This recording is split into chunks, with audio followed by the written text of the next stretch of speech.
If you've ever spent the night planning out a dream garage, go ahead and hit that like and subscribe button, folks. Welcome back to another episode of Benzinga's Pre-Market Playbook.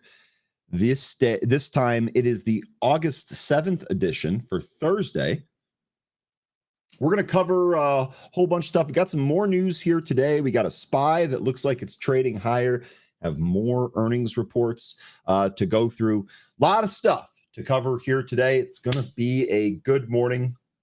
Let's go ahead and get it started. Benzinga's pre-market playbook for Thursday, August 7th starts right now.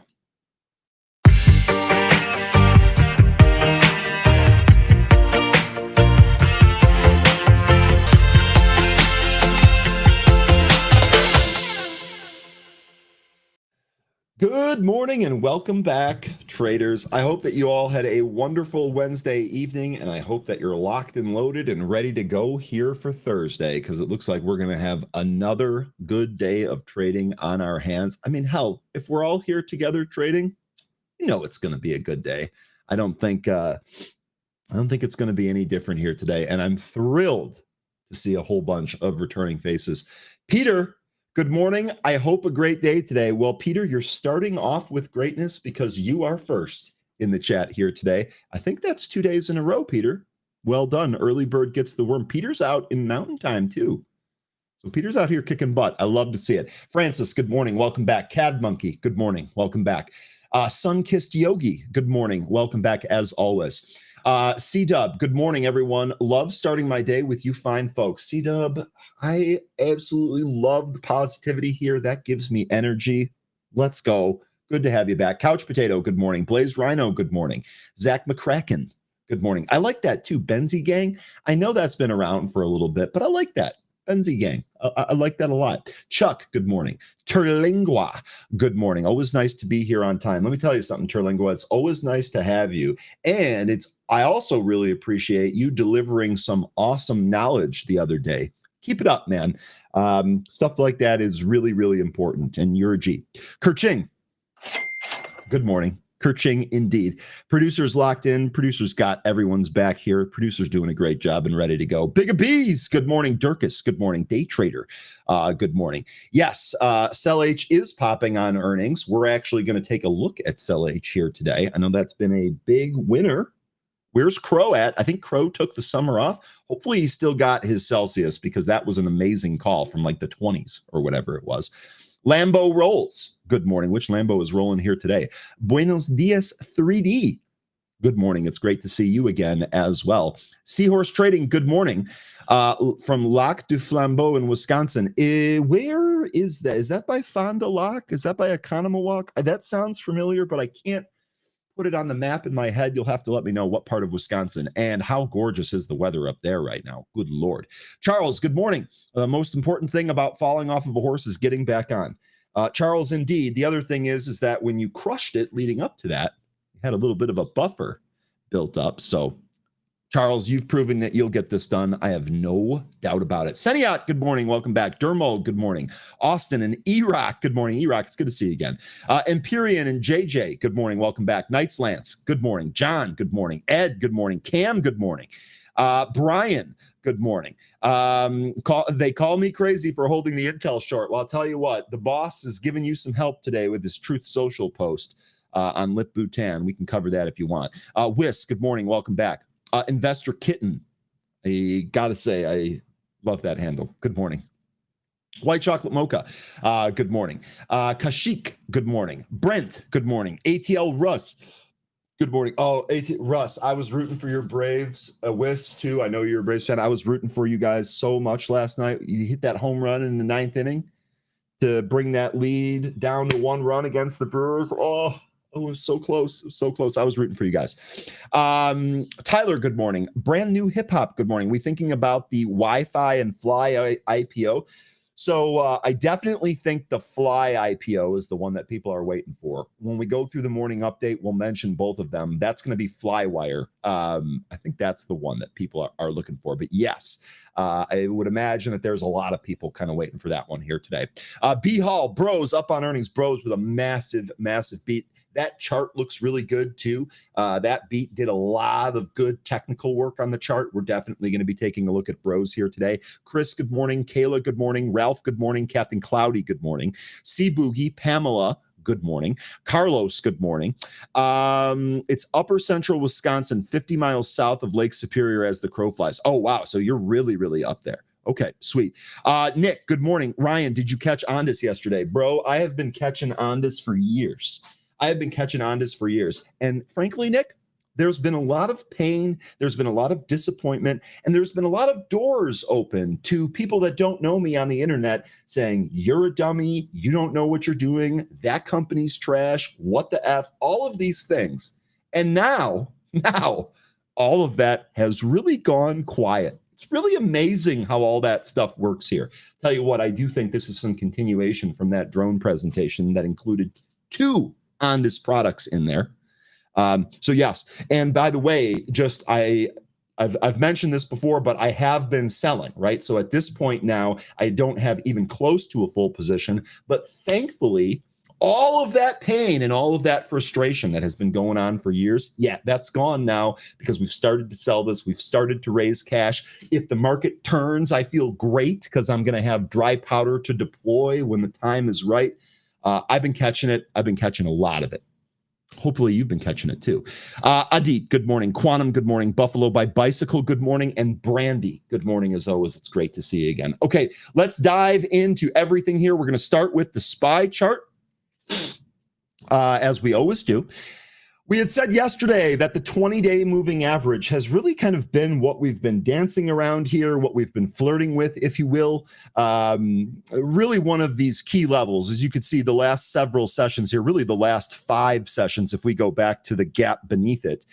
We've really kind of been looking at this 20-day. Now, however, we've consolidated along that line, and today we're actually starting to push higher here. S&P futures up by 0.58%, Dow futures up by 0.45%, and the NASDAQ futures up by 0.7%. So green arrows across the board.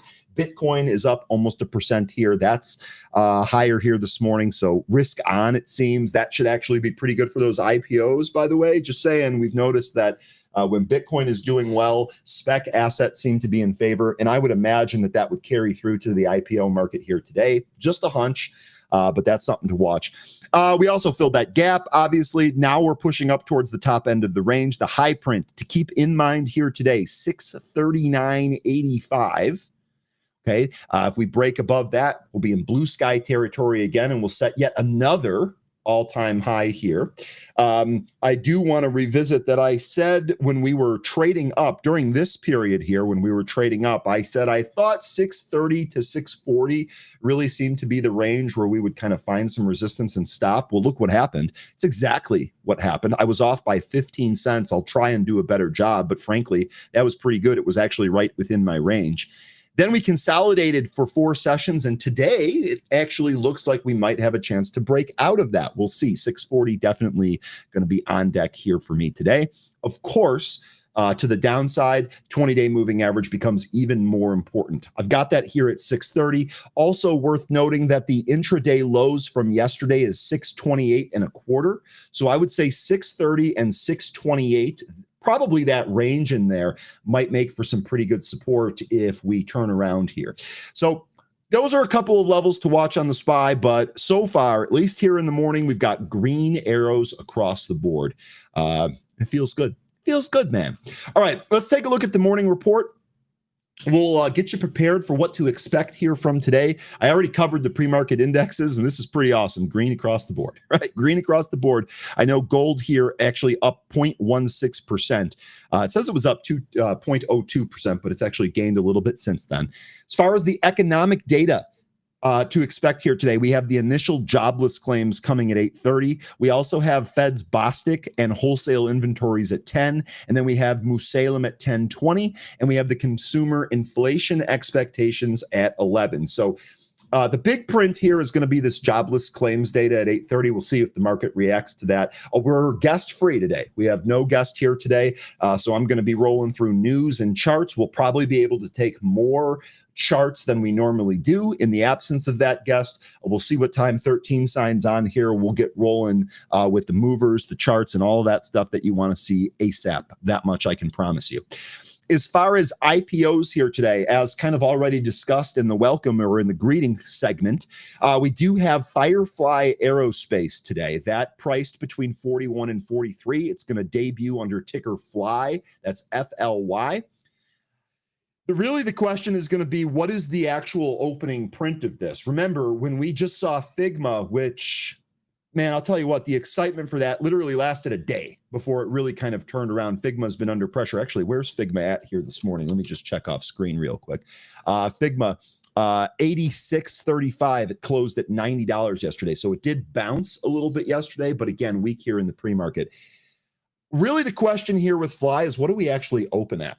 I'm going to be doing the same thing here. I'm going to do my best to be as conservative as possible with these IPOs, still licking my wounds from the Voyager loss that I did book.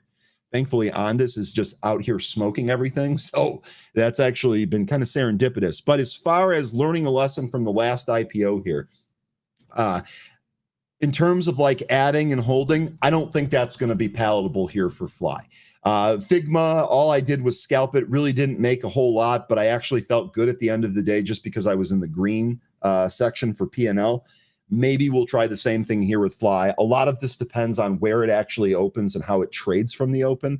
I would imagine that you're going to see some excitement for this one, and probably this won't open until our show is over here today. That's what happened with Figma. In fact, Figma opened in the afternoon, if I recall. So we'll see. We'll see what Fly does here today. But again, this one's going to be the big one. If you folks are going to trade this here today, I definitely want to know what your plan is for that. Now, the other IPO that's coming here today is going to be Wi-Fi. That's WYFI.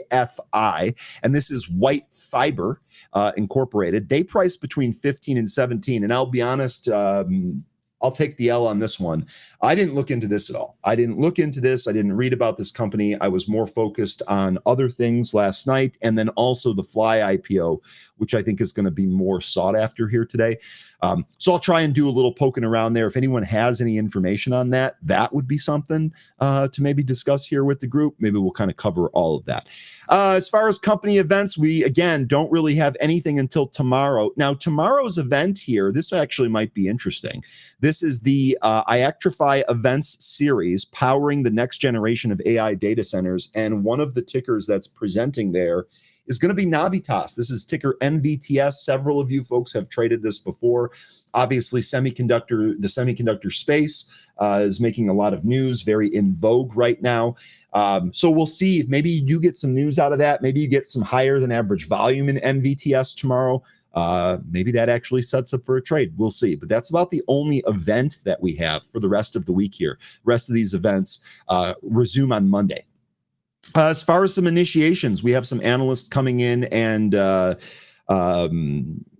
making some initiations, upgrades and downgrades, the whole 9 yards. Some of these already reported. FTNT, all right, they're down 21.5%. Fortinet reported earnings last night, got smoked here. Rosenblatt gave a neutral rating with an $85 price target. Stocks at just shy of $76. KeyBank went sector weight, have no price target on that. Bluebird got a buy from Needham, $53 price target. That stock's almost 49, so not a whole lot here. ALAB, which I am going to cover here today because I'm waiting for a potential trade setup. I don't have it filled, and I will tell you exactly what the plan is for this potential floating island trade. In fact, let me add this to my list so that I don't forget, because that's also possible. ALAB getting a neutral rating from Susquehanna, 125 price target. Stock's 175. So we'll see. Bentley Systems, ticker BSY. This got a neutral from Rosenblatt. This is at 55.5. The price target there is 58. RYTM, Rhythm Pharmaceuticals. This got a buy from Wainwright, $100 price target. It's $90. Shopify got a buy from Benchmark, 190 price target. Current price 155, just thereabout. And if we take a look down here, I think there was another one. Yeah, Fastenal got an outperform from Baird, $55 price target. And I think there was one more in here. HubSpot, it was right at the top of the list. Wake up, Ryan. HubSpot here got an overweight from Piper, 675 price target, current price 526. So plenty of room in there for Hubs for some more upside. The other thing here, we got a whole ton of earnings. Now, they're all listed here in the top earnings for the day bucket, but we also have this really pretty eye-catching chart that will happen, or that will help. We had Eli Lilly this morning. Eli Lilly under pressure. VKTX also in going the other direction here this morning. As far as what we're waiting for tonight, Flutter, right? We just saw DKNG last night. They're trading higher. Flutter is FanDuel's parent company. They're going to report tonight.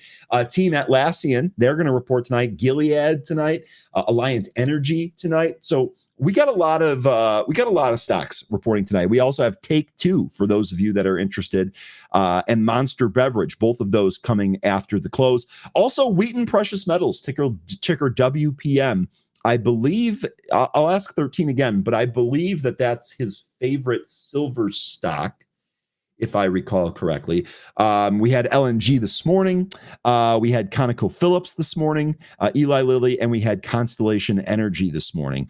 Constellation only down 1%. So lots of earnings still to go on this very, very busy week. And we'll take a look at all of those. I'm especially interested if any of you have trades and trade plans. Okay, NBIS did just report earnings as well. That's right, Charles. Good morning, Dave, Azrar, anyone else that I might have missed? James, good morning. I know it was rolling through some stuff there. Blaze Rhino says, keep an eye on Telomere, T-E-L-O. Didn't see that. Maybe we'll look at that pretty soon. Raffle, good morning. Who else did I miss here? I think I got everybody else. Okay, let's go ahead then and take a look at the market update here. Like I said, I'm going to be mixing in news and charts here, and once I get through all of the news, we are just going to overload on the charts here today. Talk about some of those things. All right. Stock market today, U.S. futures rise amid the Russia peace talk update. Investors await Eli Lilly, which we have gotten now. Eli Lilly disappointing on those earnings. The CEO, by the way, was also on CNBC, if anyone cares. As early as next week, President Trump may meet with Russian President Vladimir Putin, oh my gosh, come on, to discuss peace talks in Ukraine, according to a White House official. The potential meeting comes as global markets are preparing for possible sanctions on the oil trade. Trump also announced plans to put tariffs on semiconductor companies that aren't building in the United States, and that's going to be the key there. You'll see why in a sec. But introduced carve-outs for firms investing in the United States. So while on the surface, I'm sure that headline looks scary, the reality is as long as the company's either investing or producing some of those chips here in the United States, they're not going to be subject to those high levies. You're actually seeing a number of stocks respond positively this morning, including Apple, which is now above that 215 breakout level. So that's actually, let me add Apple to my list here because I don't have a story for that, and I want to make sure I cover that. Meanwhile, the 10-year Treasury yielded 4.23%. The 2-year bond was at 3.71%. Those are, for the most part, holding steady right now. Again, just glad to see that 10-year under 4.5. Okay. And as I was just mentioning about Apple, Apple led the charge among mega cap names, jumping 5% after the White House unveiled a new $100 billion manufacturing investment plan. So that's why you're seeing Apple higher here. Apple holding 219. Looks like it got some resistance here in the pre-market right around 220.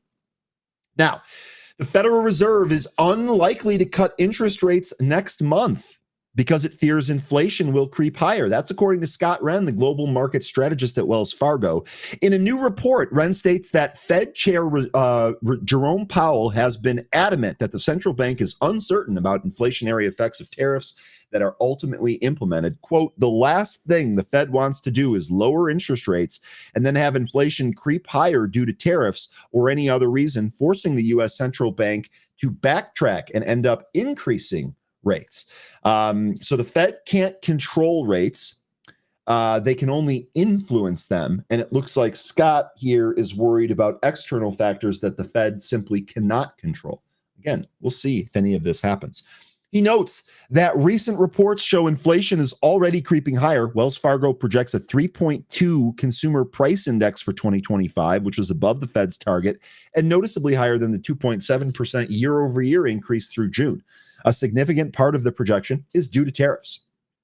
Despite this, the market is currently putting a high probability on a September rate cut.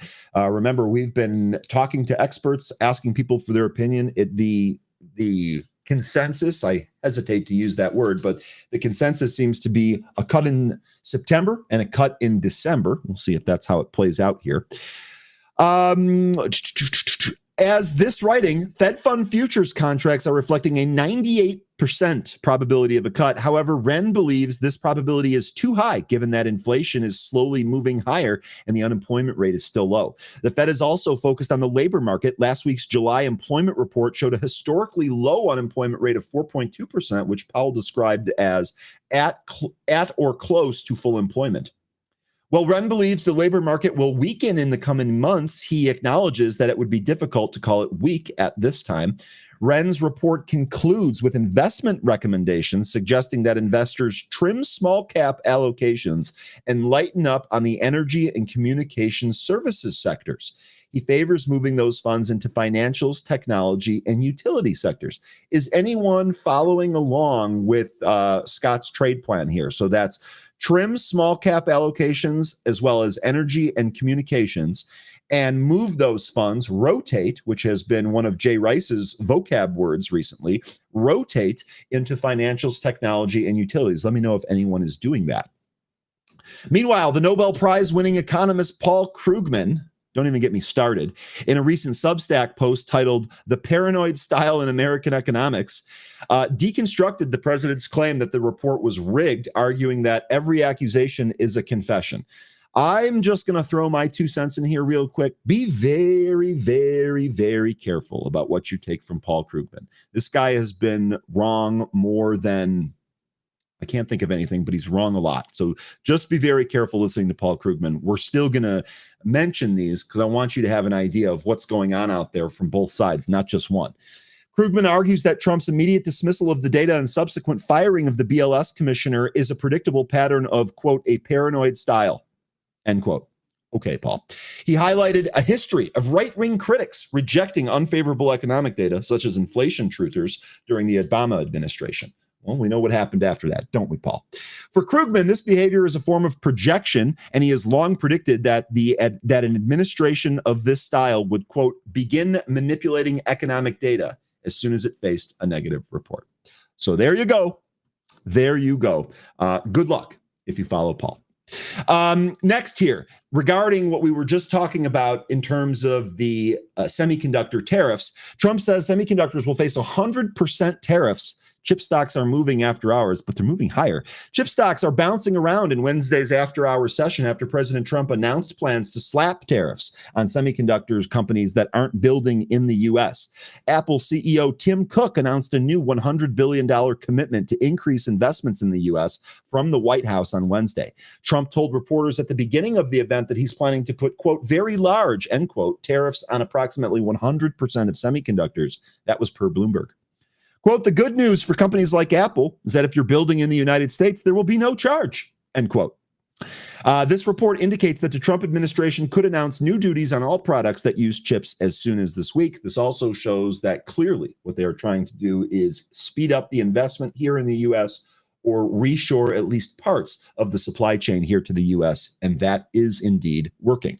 The report indicates that, I reread the same thing. Several semiconductor names were moving following Trump's comments. Micron is up 4.3%. Shares were up about 4.35% at the high. Taiwan Semiconductor, that's up 5.5%. Shares were up 2.4% earlier. Now, Intel down 2.5%, but there's a truth bomb that came out this morning.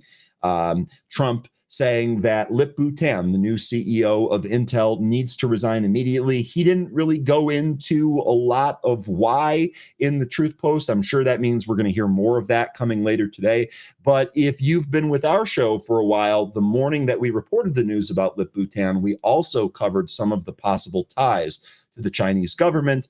And it's my suspicion that that's coming home to roost now, if you will. I'm not sure what's going to happen from this, but that's what's going on here, and we'll see.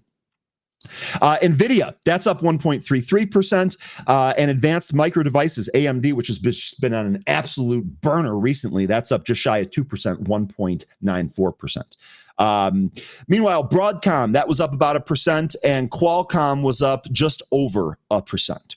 So a lot of those chip stocks that have some type of investment or manufacturing here in the United States actually trading higher on the back of this news. Okay, now one of these, or a couple of these, I actually want to start with Apple. So let me go back to the Benzinga Pro here real quick. We'll go back to the chart. We'll take a look at Apple. I want to remind you of the setup that we were looking at in Apple and where we're at now. So, okay, here's your Apple chart. We've been talking about this one quite a bit recently. There are a number of folks that all seem to be looking at the same thing on this as well. We talked about Katie Stockton was on CNBC, I think a couple of weeks ago, saying that Apple's really kind of waiting to do this 215 breakout, and that actually looks like a good trade. So now we're actually getting that breakout. I think the question remains to be seen if this ends up becoming a crowded trade. That I don't know the answer to, but here's where we're at. You can see Apple on this move higher here by just shy of 3% here this morning, up about 626, just shy of 220. But we are above this 215 top end of the triangle. The bottom wedge of this triangle was made by a series of higher lows. And so it looks like now we're breaking out here. Next resistance area is going to be your 200-day here at 221.13. We stopped just shy of this. I know we were a little bit higher here in the pre-market, but we didn't even really peak above this level. So this is going to be the next level of interest, I think, for me. After that, we've got this 226. I almost wonder if the 222 or the 221 to 226 area provides some type of resistance. And then above that, we have 233.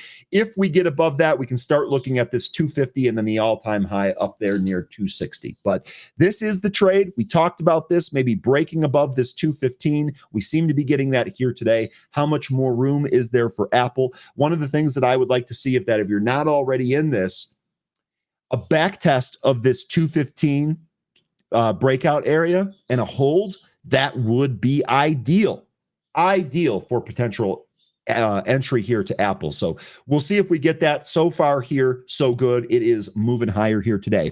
Now, Apple NVIDIA supplier TSM surges nearly 5% in the overnight trade. What's going on here? Well, this comes after Trump's tariff announcement. Quote, because Taiwan's main exporter is TSMC, which has factories in the United States, TSMC is exempt from the semiconductor tariffs. National Development Council leader Chief Liu Qinqing told a parliamentary briefing, according to the AFP, the exemption comes as Trump has threatened 100% tariffs on semiconductor companies not manufacturing in the U.S. TSMC operates fabs facilities in Arizona as part of a $165 billion investment commitment. If anyone wants this for the other tweets and stuff, here you go. All right.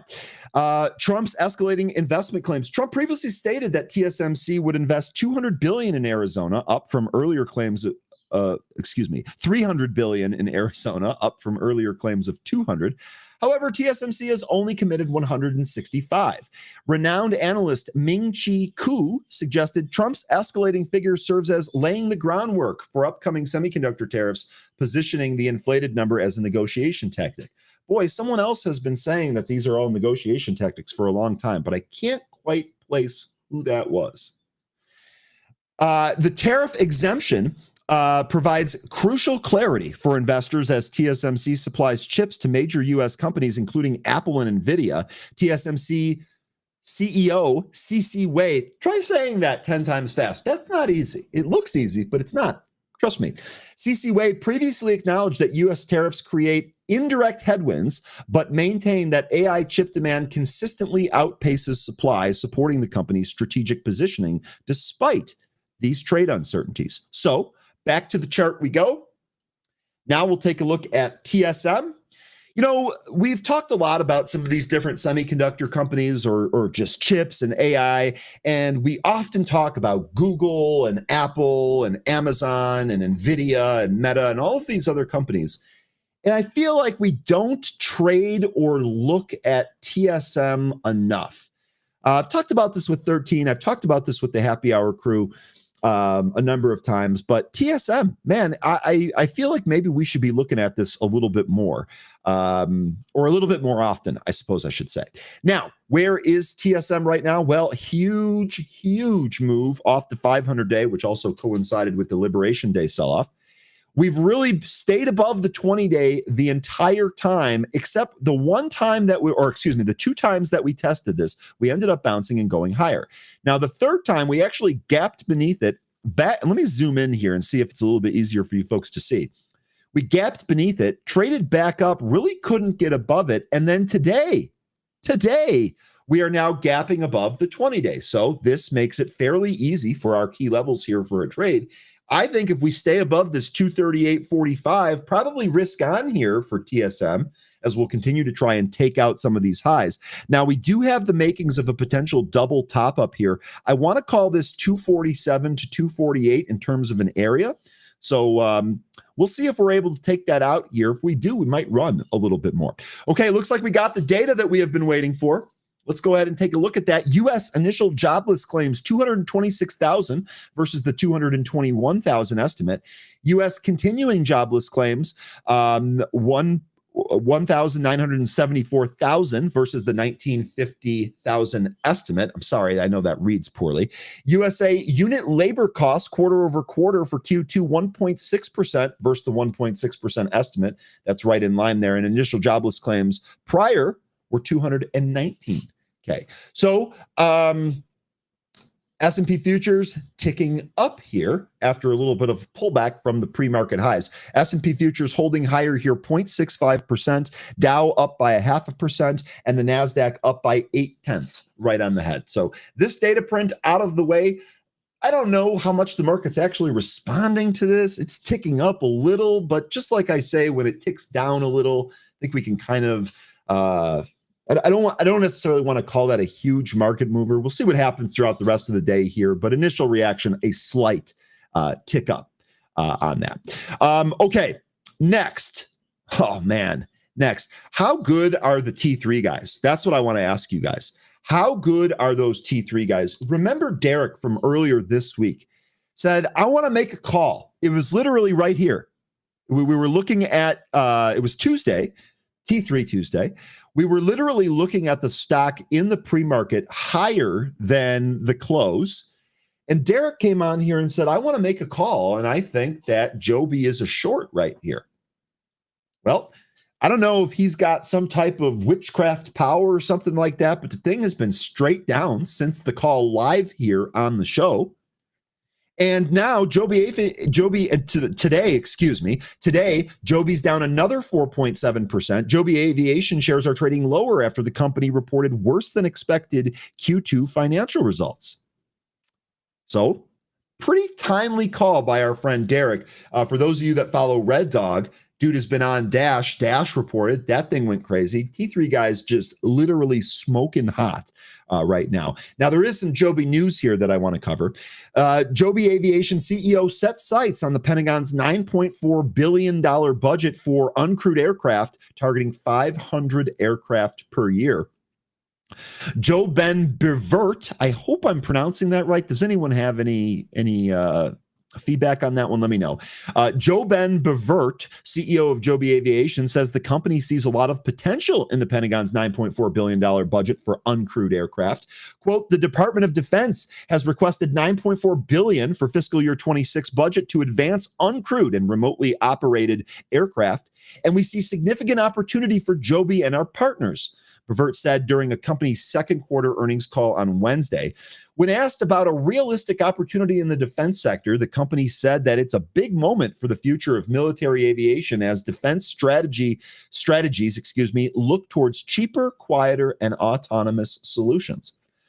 Recent conflicts have certainly shown that the sort of paradigm of large, expensive, crewed helicopters for a wide variety of missions may not be the right one to go forward on a forward basis. That came from Paul Sciarra, Joby's executive chairman. The CEO also highlighted Joby's target of scaling up production as the company announced expansion of its production facilities in Dayton, Ohio. as well as Marina, California.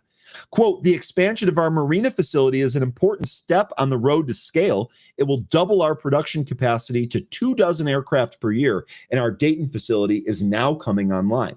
Bevert said said that the expansions would help Joby, quote, eventually produce 500 aircraft per year, end quote.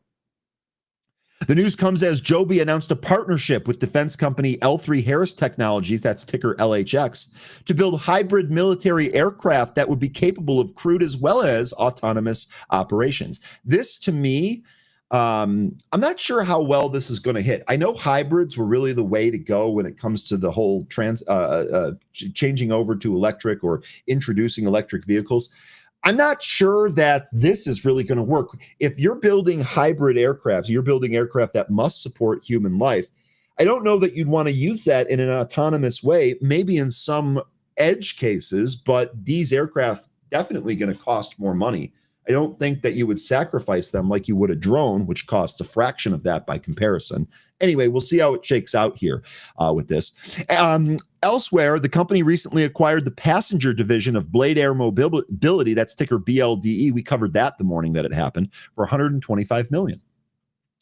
The company's second quarter earnings saw Joby report over 41 cents per share, missing the analyst estimates of 19 cents per share. The company reported a revenue of 15,000, missing estimates of 43,000. Kind of a big miss there. As mentioned, Joby trading lower. Joby scores well on the momentum metric, but offers poor value.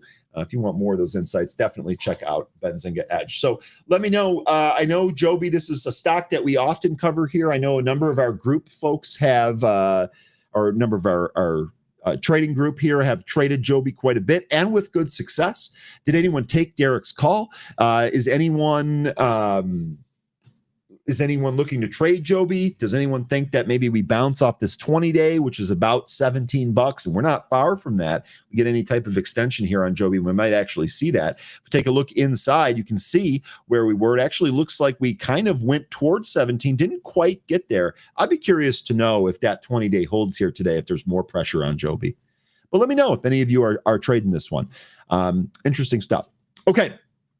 Now, we talked a little bit about Apple, the tariffs, the whole 9 yards. Corning stock jumps after Apple announces plans to make all iPhone Apple Watch glass in the U.S. Again, I point back to Terlingua, who was dropping some knowledge here the other day, saying that some of the gloom and doom views of tariffs here are entirely misplaced and misguided. Companies are simply going to choose other products to avoid some of these. And this is exactly what this story is showing. Good morning, Yassine. It's great to see you again. Bose Art Gallery. Bose with an X, too. Are you in Louisiana or thereabouts? Good morning, wherever you are. Corning shares are rising Wednesday in the after-hour session after the company announced an expanding partnership with Apple to make precision glass for Apple products. Apple on Wednesday announced a new $100 billion commitment to increase investment in the U.S., bringing the company's total commitment to $600 billion. As part of the expanded commitment, Apple announced a $2.5 billion investment to produce all of the covered glass for iPhones and Apple Watches in Corning's manufacturing facility in Kentucky. The commitment ensures that 100% of covered glass for iPhones and Apple Watches will be made right here in the United States. Corning is a storied American company, and we're thrilled to work together to build the largest and most advanced production line ever created for smartphone glass. That came directly from Tim Cook. Thanks to the power of American manufacturing, any customer anywhere in the world who buys a new iPhone or Apple Watch will be holding precision glass that is made right here in Kentucky. Apple also announced that it's working with suppliers to accelerate manufacturing in the U.S. through a new American manufacturing program. Corning is listed as one of the first partners in the program. The company said Global Wafers will use silicon from Corning to manufacture bare wafers in the United States for the first time ever. In that way, Corning also plays a key role in Apple's supply chain for producing advanced silicon chips in America. Apple and Corning have had a partnership in place since the launch of the first iPhone in 2007. By the way, I think I skipped over this. I apologize. I'll try and do better. Corning's ticker, for those of you unaware, GLW, Golf Lima Whiskey. Actually, you know what we should do? We should probably go back to Pro here, Golf Lima Whiskey, and let's take a look here at the Corning chart. I will say, I don't think that we really talk about this unless there's like a direct news story that's impacting it. I feel like this one often gets glanced over. And again, mea culpa here. I'll take responsibility from this. I probably should have mentioned this a little bit more. First of all, the Liberation Day low, the stock was $37. It's 64 now. This is almost a double off of a stock that is really much easier to hold. It doesn't have a lot of the high crazy beta that some of these other stocks have, but man, oh man, what a move here. And look what we're doing here today. Corning up another 4.6%, really breaking higher from this flag area. It's just, this thing's been an absolute monster. So grats if anyone has this. I apologize formally to the group for not bringing this up a little bit earlier. It obviously seems extremely easy in hindsight, but I'll take the blame for this one. Should have had you prepared for this one. Nonetheless, if this does pull back and hold some of these support areas, perhaps this is a stock that we can look at going forward for a potential either investment or swing trade. Bonjour, smoked tuna. Fire up that tuna AI. Let's get going here today. We're going to have a good time.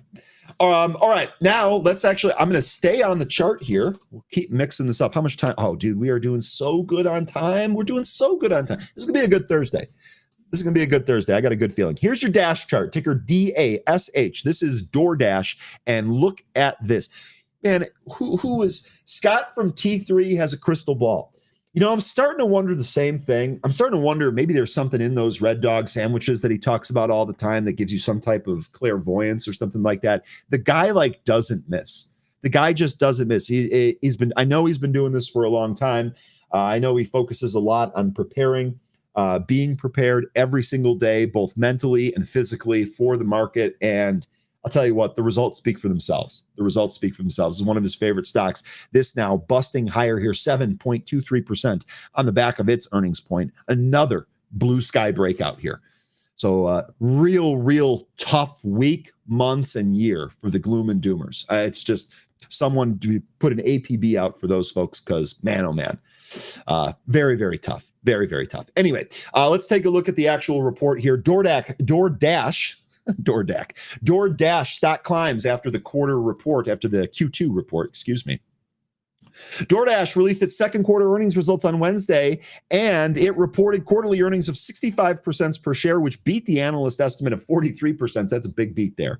Quarterly revenue came in at $3.28 billion, which beat the street estimate of $3.16 billion, and is up from revenue of $2.63 billion in the same period last year. I actually, just as kind of a side note here, this was very, very creepy. I actually saw a video yesterday of some news report. I can't remember where it was. Can't remember what state it was. But this woman who does deliveries couldn't complete the delivery because of some type of internet problem and ended up going home. The app tracked where she was. The customer got incredibly angry, went to this person's house, and then smashed up her car, causing like $6,000 of damage on the car. Really, really creepy stuff. I got to think that there was probably an error made there, like the delivery wasn't canceled or saying that it was undeliverable or something like that. But I read that and I was like, damn, that is crazy. Over an $18 order of chicken wings. I mean, I've had disappointing dinners before. I've never one time wanted to smash someone's car. Anyway, creepy stuff there.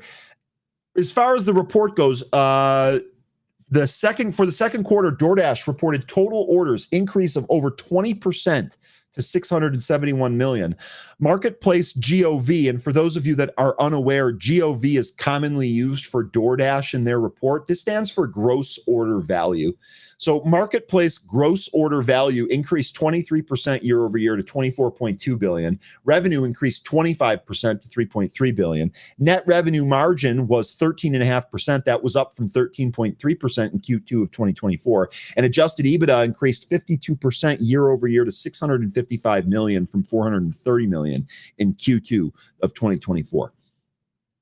For the third quarter, DoorDash sees marketplace GOV in a range of 24.2 to 24.7 billion and adjusted EBITDA between 680 million and 780 million. This company is just absolutely crushing it. Very clearly, more and more people are using this. I gotta say, I get it. When life comes at you, you got a lot of stuff going on, and you just want to order dinner and you don't even want to go pick it up because you got a whole bunch of crying kids or work to do or whatever it is. I understand it, but man, oh man, the premium that is added onto the food here, to me, it makes it unpalatable. So I look at this and I think to myself, man, I wonder when this is going to end, because it's got to end at some point. And then I go to exercise and I leave my place and I see Door Dashers and Uber Eats people. It seems like it continues to expand here. I clearly seem to be in the minority. Very, very rarely do I do this. I prefer to go pick it up. I'm cheap. I like to save money. I also like to drive. So I don't really use this, but man, oh man, stock has been, look at this stock. Look at this chart. Look at the weekly chart on Dash. I mean, good Lord, this is the stuff we want to have our portfolios loaded up with. Just incredible moves here. It looks like there's more positivity on the horizon for Dash. Now, we talked a lot about positivity. Got to balance it out here. Now we have to talk about some negativity, and that means app. Yassine, I'm sorry about app. I know we haven't seen Lion Atlas yet today. We'll see what happens here with Lion Atlas. We'll see what happens here with app. They reported earnings last night, and they got smoked, okay? The initial reaction here was, wow, it was down like almost 14%. It was down more than what the options were implying. It looked really bad. And then we checked on it like 20 minutes later, and it had actually gone green.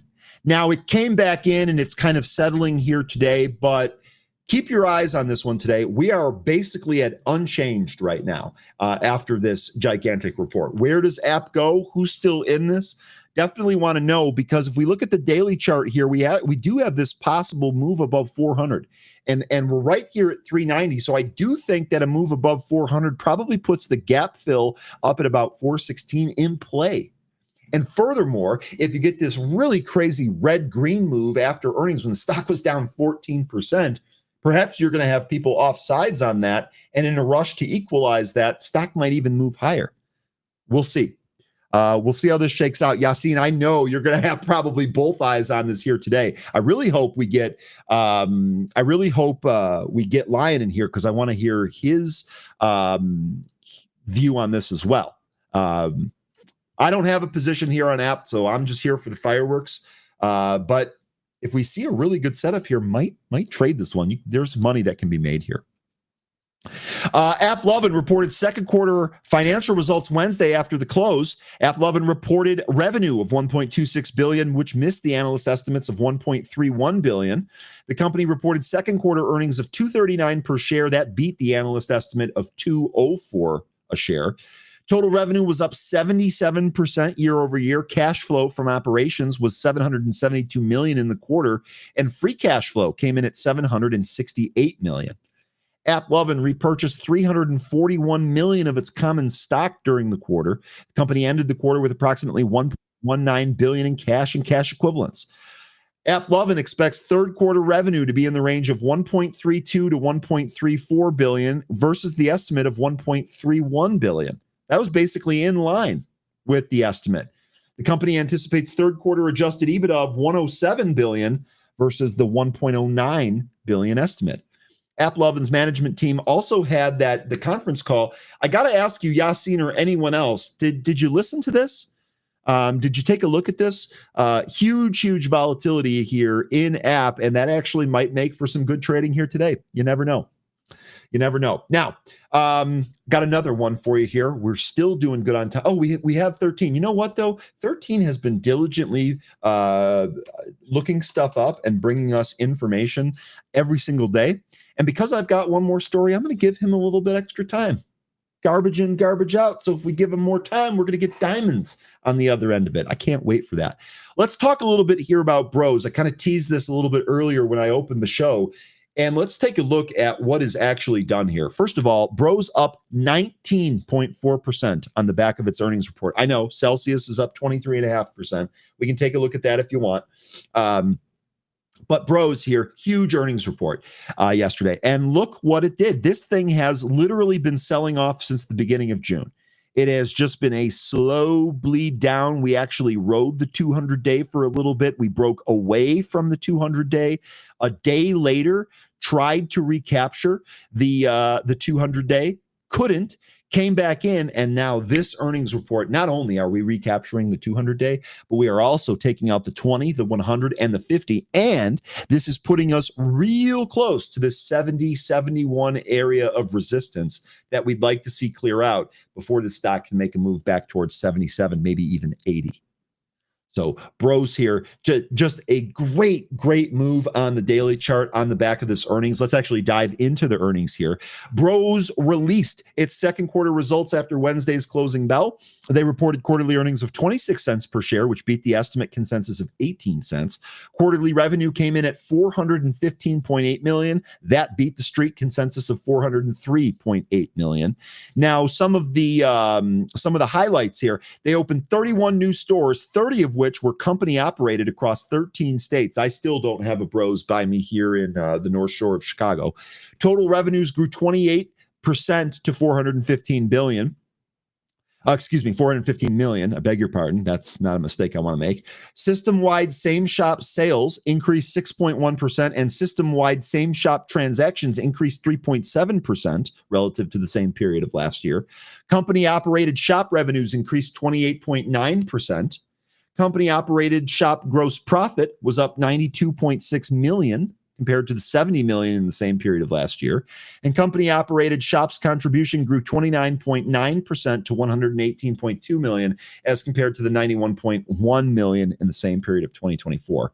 Quote, "Our business continues to fire on all cylinders, guided by a focused strategy, strong execution, and our amazing people," end quote. So I was lamenting the Portillo's absolute disaster yesterday and how the CEO opened by saying, "Business at our Texas locations is slower than anticipated." That's not how you want to start. Take notes. This is how you want to start. Our business continues to fire on all cylinders, guided by a focused strategy and strong execution of our amazing people. Bang, bang, bang. Stock is absolutely crushing it. Goes on to say the momentum in our business remains strong as the second quarter results were outstanding across multiple fronts.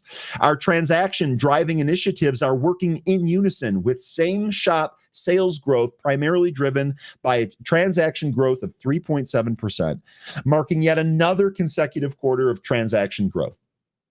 Bros raised its fiscal 2025 revenue outlook between $1.59 billion and $1.6 billion versus the $1.58 billion estimate. So once again, the guide really tells the story here and what these stocks do. When they guide higher, when they guide above the expected range, there's often gains for it. That is exactly what we're seeing here in Bros.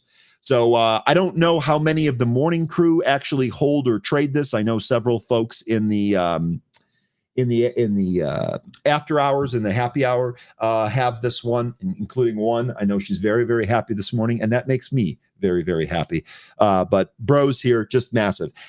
Brandy here saying no Bros on South Georgia coast either. Here's the thing, Brandy. I would absolutely try this just to kind of know what the hype is and just to say that I did it.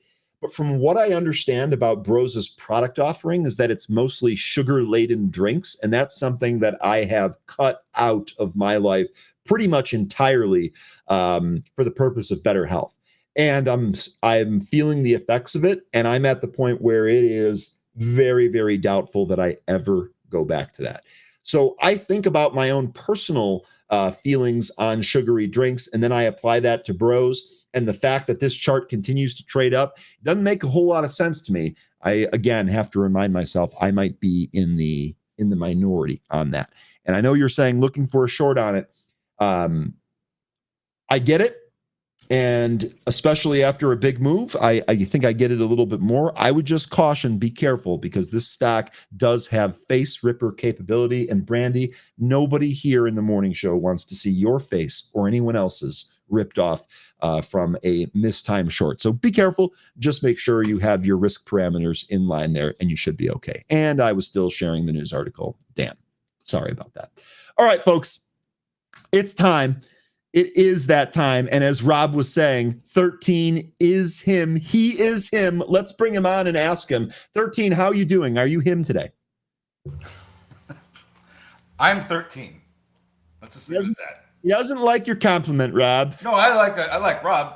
I'm spicy this morning. But okay, well, joke around a little. Okay, chill down on the capsaicin. All right.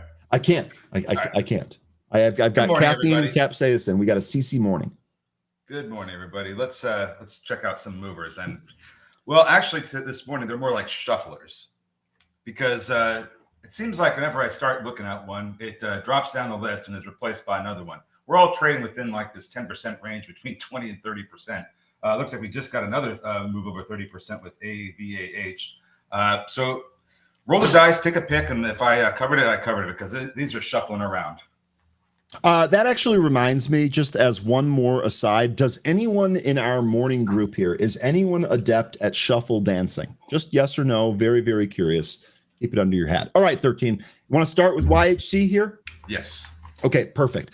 YHC, you could see the move that we've made here today. We actually did have a little impulse move on quite small volume. Came back in, but then we really got that volume expansion. This is actually what we look for when we talk about some of these movers in terms of a trading setup. We really want to see this type of volume expansion that really moves the stock out of its range. And we're getting that here in the pre-market. We'll see if we end up getting that in the regular session. Now, what is the news here? LQR House strengthens global digital footprint through a strategic collaboration with TikTok and launches investment-focused media initiative. So that's a very formal way of saying they're going to do more TikTok stuff. And as a result here, YHC up 69.2% here this morning. Quick look around the horn on some of these stats. I've got a reading. I almost have to double check this real quick. No, it looks like this is legit. I've got a reading here of 35.83% of the float shorted. That absolutely puts us in squeeze territory. The only thing here is that it's got 1 day to cover. That 1 day to cover comes on 3.7 million shares of volume. Today we've traded 50 million, and the float is only 1 million. So I suspect that even if we do have any type of short covering here, it is likely not going to last longer than a single day. Now, 13, what do you think here on ticker YHC? I want to say that this news we've heard about before with this company, but I tried to look through and see if I could see another announcement for any TikTok collaboration. I couldn't find it. So I'm not sure if this is brand new or not. But we can go and look at some of these other things that you were sort of covering here with regard to the short interest and the fact that we have very low float. They did a 1 for 35 reverse split back in April as part of a strategic NASDAQ compliance initiative. So I don't think they received NASDAQ compliance or notice of non-compliance. I think they went ahead and just started doing the compliance procedures before they even got the letter. So that's what I was getting from seeing the news here. We also have a gentleman by the name of Robert Leshner, who has reportedly taken up to almost 57% stake in a D13 filing that happened in July. So there's a large investor in here that has, I guess, some real good thoughts about this company. They do have some cash. They aren't profitable, but they do have enough based on their current balance sheet, their current account balance, to last them at this rate for another 2 or 3 quarters. So could see some capital raise happening here. I know they've already done it, but I don't think that they're going to be doing it today at the least. But that's what I've got with YHC. It's moving on collaboration with TikTok. As far as levels go, we are at what, about approaching 2. Okay, well, interestingly, we actually peaked above 2, but okay. We're basically straddling that right now. Yeah, and 230 is a level that I have marked off here because when I was looking for some levels this morning, that could have kind of stood out to me. I don't know if it's a particularly accurate level, but it just kind of stood out. It stands out more to me as a $3 level if we even get up there. That was resistance, then support, and then resistance again. So $3 is going to be an area I think we should keep our eye on for more upside. And we are getting over 2 now. So we could see that move all the way up to 230. Okay. All right. Really good stuff here on YHC. James here. I would pose this question to the group. I will amplify James's question here. Who is buying anything they are advertising on TikTok? At 13, I think you're like me and you would not install the Chinese spyware on your phone. So same deal with me. So obviously neither of us have ever bought anything here, but I do want to, if someone's out there, like, have you bought anything off TikTok? The reason I'm asking is because how was the product? How was the shipping? And when I say how was the product, was it quality or was it kind of cheap junk? How was the deal? Why do people buy off TikTok? I guess those are all the things I'm trying to find out. Because people are selling on TikTok. So just because products are being advertised, other folks think, I'm going to buy that. That's interesting. That's interesting. They do it on Facebook too. They do it on Twitch. They do it on every streaming platform. Every platform that has it, you can socially reach out to people and get them to buy your stuff. Producer Michael here has bought stuff off of Instagram but wouldn't touch TikTok. I will say, I have been this close. I got an advertisement for the most crazy looking cat bed I had ever seen. I was like, that looks so comfortable, I might sleep on it.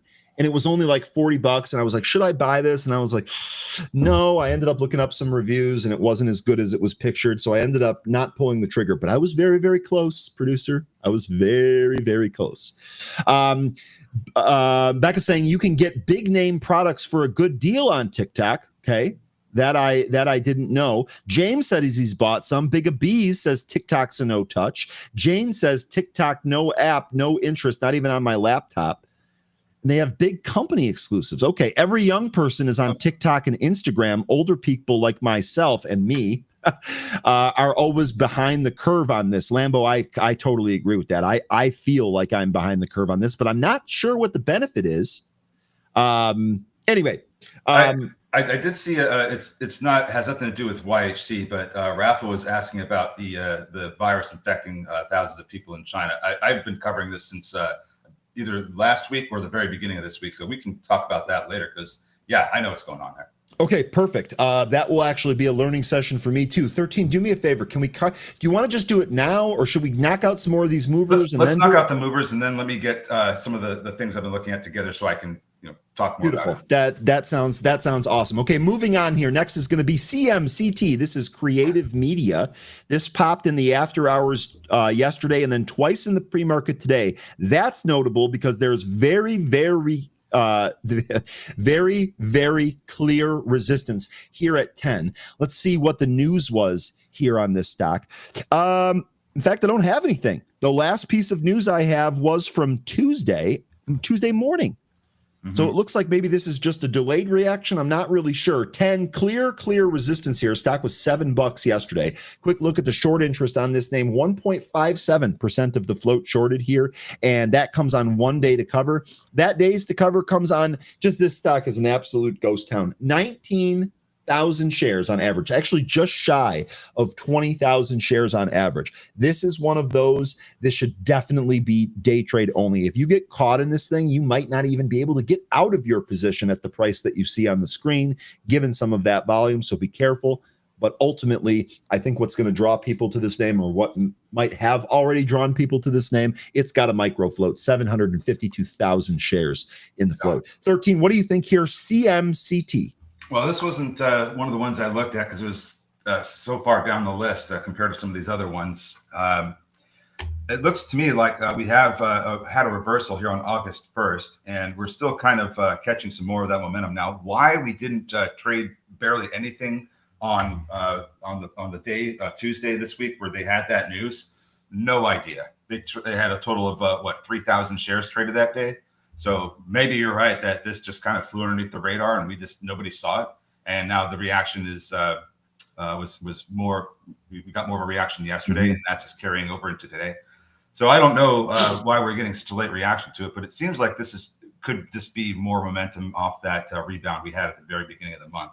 I don't know what other news this has. It is an office REIT. I don't know if that has any significance.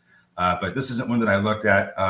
It was in the lower 20% area, so it wasn't in the top echelon of the names I was looking at here. So unfortunately, I didn't cover this one.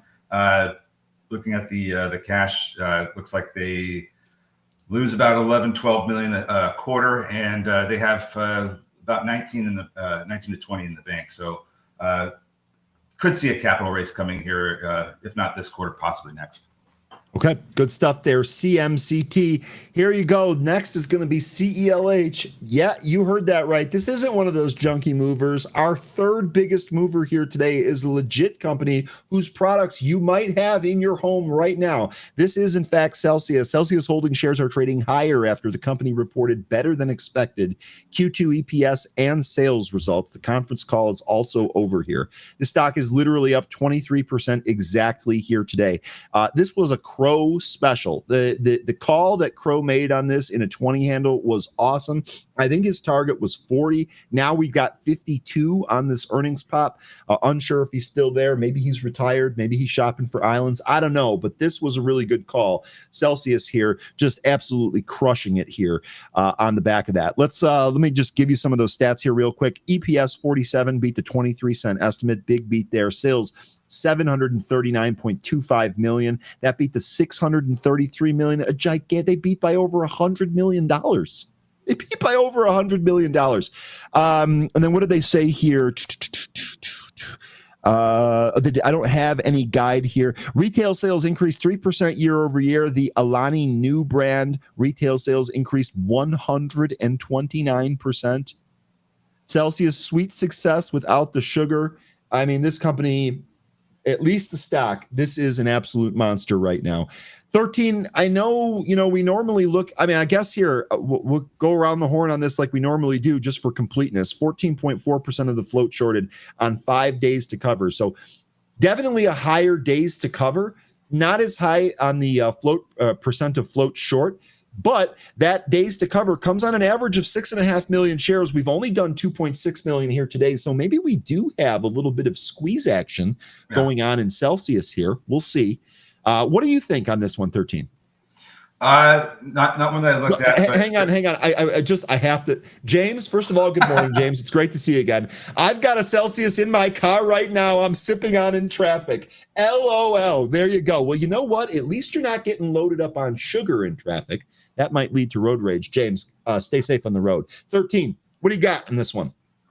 Yeah, the earnings are great, and but the thing is that I would have to ask myself when I look at the insiders is why are you selling if you're having such a great time with this stock? I mean, you've got a ton of insider selling, and it's not small amounts either. We're talking like millions of dollars these insiders are selling. So that would be kind of a big question mark for me is why are you doing that when you have these kind of results? So don't now. I'm only playing devil's advocate here, 13, because I think that you're bringing up a good point here. Is definitely something that you want to watch. By the way, if you use Benzinga Pro, of course, you can filter this calendar to only show you specific transactions. But I'm going to play devil's advocate here. These 10% owners that you're talking about selling, and there were multiple. In fact, some of them, I believe, did it more than once. They're selling 200,000 and 100,000 shares. After their sales, they still hold almost 18 million shares. So very much like we were talking about with Jeff Bezos, I think it's very important when you look at insider transactions to take a relative view approach. They are selling very, very little of their position here. Maybe they're building a house. Maybe they're buying some new suits. I don't know. But I would be more concerned if these numbers were more eye-popping or if this trend continues. And that's, I think, what we need to watch as investors and traders. Yeah, and that I totally agree with all that. I guess my big question mark is what I was getting at is why are you selling ahead of earnings? And I get that this is small amounts for them, but if you are an insider and you know what's going on with the company, why would you sell ahead of earnings if we're going to have these blow out of the water earnings? I guess I just don't understand why you would do it if you have this kind of knowledge, especially with the quarter they just had.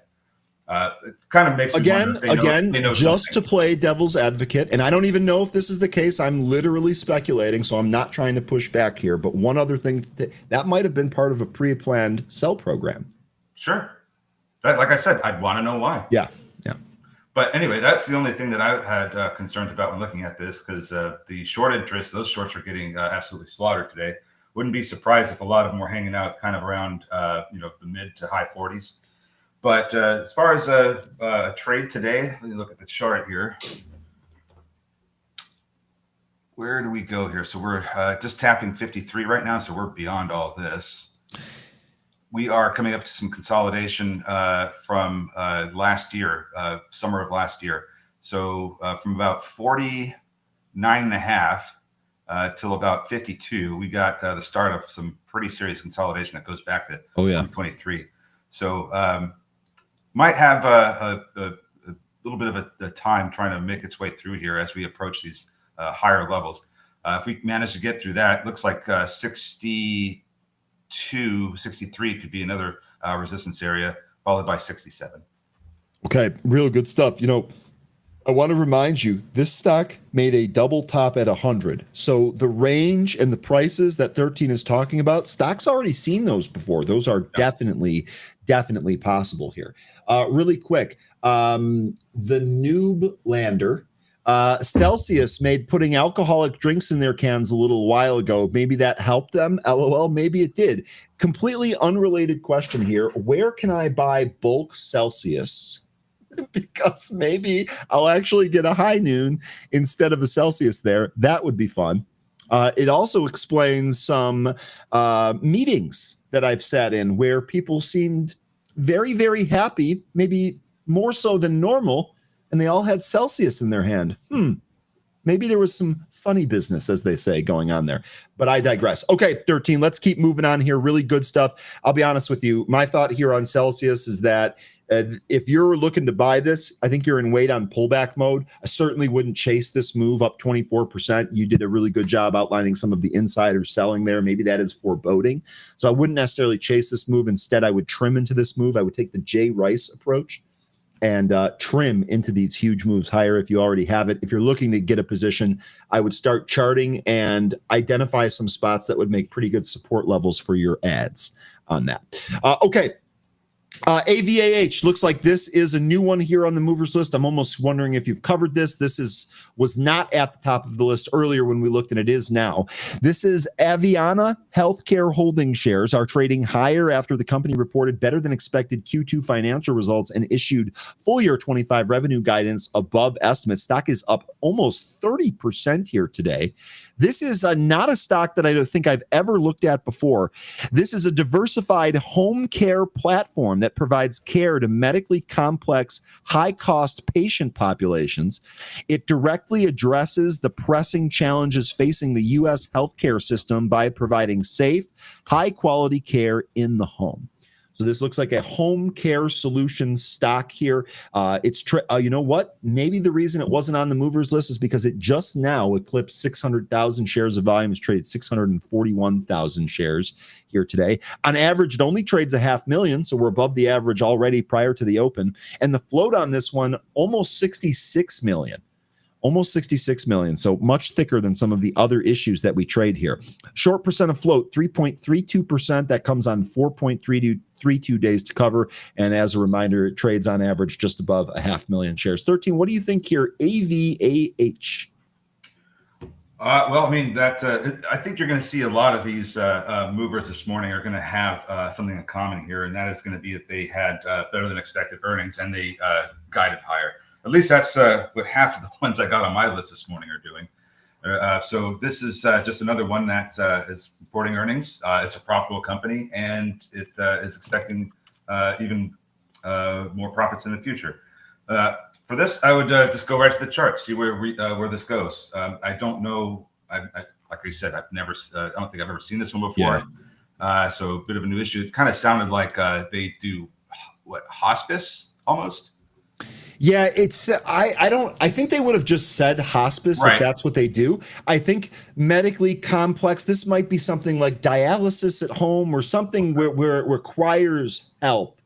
Maybe it actually, in the interest of brevity, I stopped reading there. The firm provides services in 3 of its segments: private duty services, home health, and hospice. Hey, There you go, 13. I just needed to keep reading. How about, we were talking about Dogma yesterday. That's a great quote from Dogma.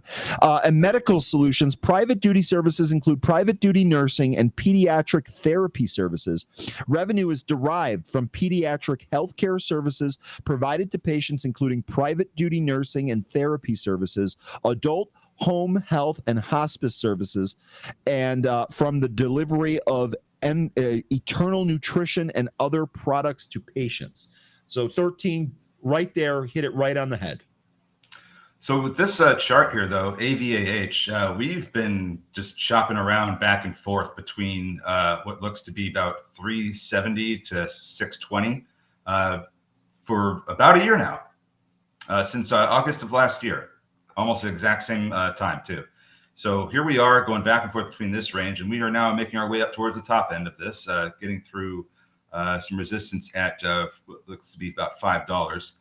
Into some more consolidation, I would say that we may end up testing the high here, which is going to be about 619, 620.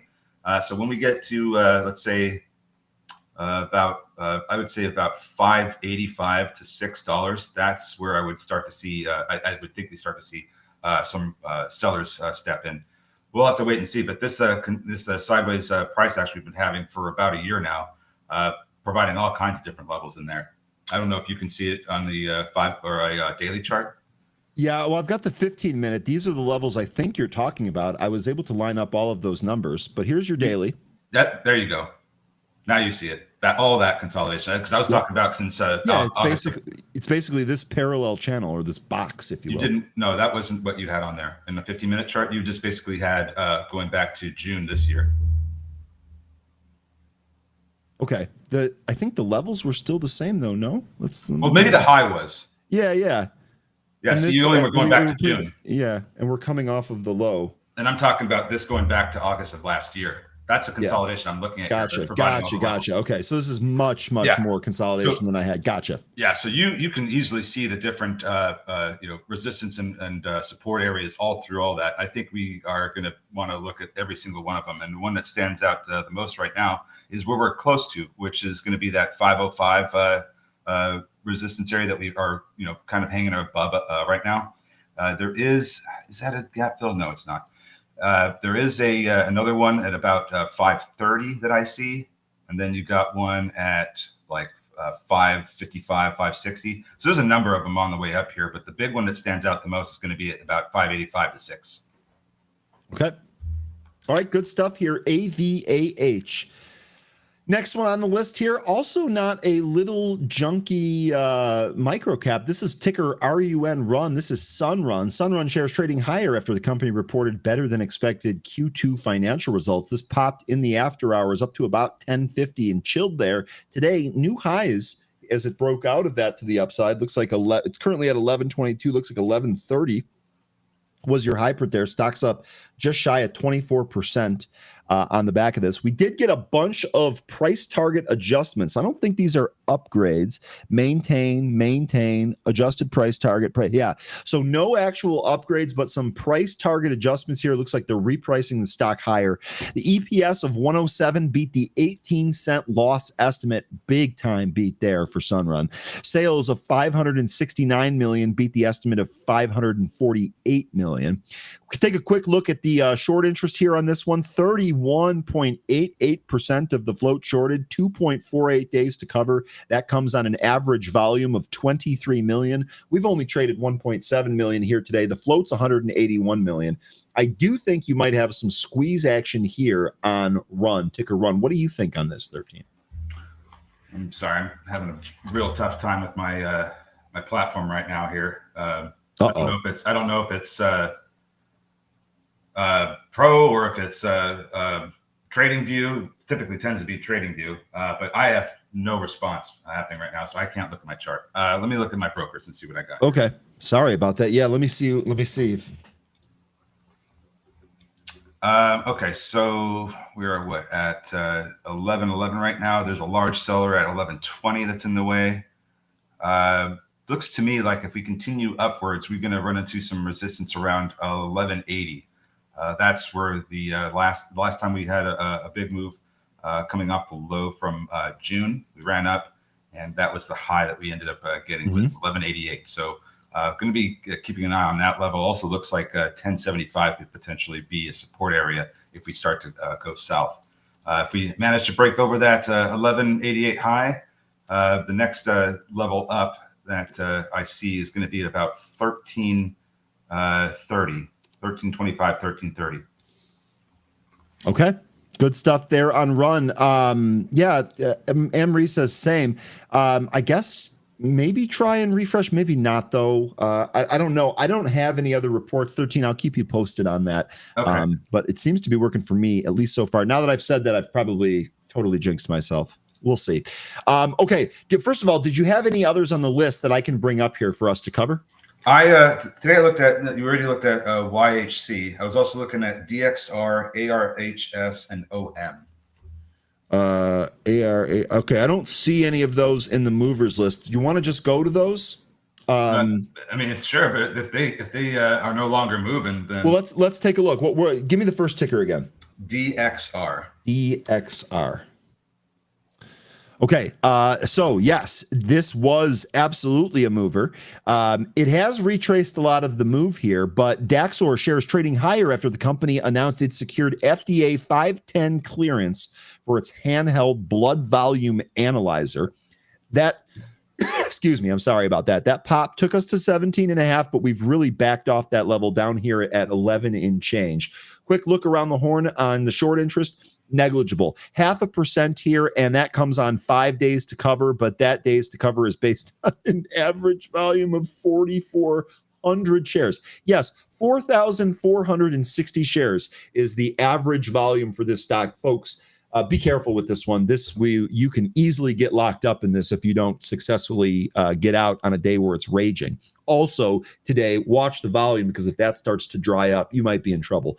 It's traded 1 million shares here today, and its float is 2 million. So 13, what do you think here on ticker DXR? Well, my thought's a little bit different than what it was earlier, but if we manage to continue moving upward, I see resistance from 13 to 14. There's a large area of consolidation up there.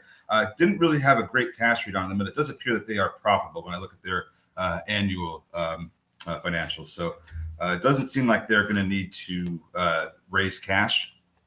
But doesn't seem like it's also trading that well either. Very, very a liquid name. Spread is 50 cents. Like Ryan said, be careful. Yeah, just be careful. Okay, what was the next one on your list? ARHS. ARHS. This is Arhas. Arhas shares are trading higher after the company reported better than expected Q2 financial results. This stock was just shy of $10 yesterday, traded all the way up to 14 here today. Looks like we backed off a little bit. We're below the VWAP, but we're currently getting caught by that 15 EMA. That value is 12.25. Quick look around the horn on this one here. 30.65% of the float shorted. That has a 2.89 days to cover, and that days to cover comes on 1.83 million shares of average volume. We've only traded 343,000, which is why I couldn't see this on my movers list, so it's not totally liquid yet, but it does have a float of 22.3 million, so there's plenty of stock out there to trade. 13, what are you thinking here on ticker ARHS? Didn't have a whole lot to add to this one. The earnings beats was great. Had a high short interest, which I guess a bunch of people thought it wasn't going to do as well as it's doing. But the company's financially healthy. I mean, this thing has got a great balance sheet, lots of cash. It's profitable. Lots to like about this one. Don't know why people were shorting it, but now they're getting punished. So well said, 13. I don't have levels for this one, unfortunately. But I don't know how well it's going to trade, being that it's now lost a lot of its momentum in the pre-market. But just keep an eye on it to see if we start to get more movement out of the regular session. We'll look for some levels then. And then the last one I had was OM. Okay, let me bring up OM here. This is Outset Medical. This stock was about $13 yesterday. Looks like we kind of tested 18 here in the pre-market. Outset Medical shares are trading higher after the company reported better than expected Q2 financial results and raised its full year 25 sales guide with its midpoint above estimates. That'll do it. We've talked about that quite a bit here, 13. Looks like the guide higher driving this higher. Quick look around the horn on this one. 12.47% of the float shorted, and that comes on 8.0 7.5 days to cover. So a little bit elevated here. We've only traded 48,000 shares here today, so be careful with this one. It is low volume, and on average, it only trades 368,000 shares. The float, however, 17.5 million, so maybe something kicks up here. 13, what do you think on this one? Similar like ARHS, this had earnings beats. They raised their guidance. The shorts are getting squeezed out as a result. I wish I had Pro working for me. I could double check their financials, but I can do it for you here. By the way, really quickly here, this says a first one of its kind technology to reduce the cost and complexity of dialysis. Oh, so another one there. Now, did you want me to do anything specific here with the financials? Their balance sheet, they've got 76 million of cash as of the last quarter report. What's your income look like? Here's your net income is a loss of 25.7 million. Okay, so and how much cash do they have again? 75 million. Excuse me, just shy of 76. Okay, so I don't see them 2 to 3 quarters. Yeah, something like that. Yeah. But there you go. We did it. There it is. Now, I know I want to talk about what's going on over there in China, but my platform here, Pro, is try refreshing. I did that. I tried logging in. It just hangs up on the platform now. I get nothing. Okay, that's really odd because I'm not getting that. If you can do me a favor when you get a chance, I can actually cover ELF here since we were getting asked about that.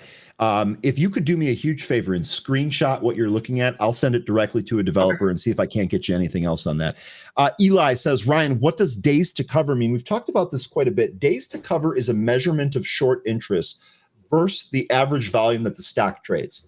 So it figures out the days to cover value by looking at how much stock is held short divided by what is the average volume of the stock, and that gives you your days to cover. So what that's telling you is that the higher the number, there's so much short interest that if everything else is normal around this company, it would actually take 5 days for all of those shorts to cover.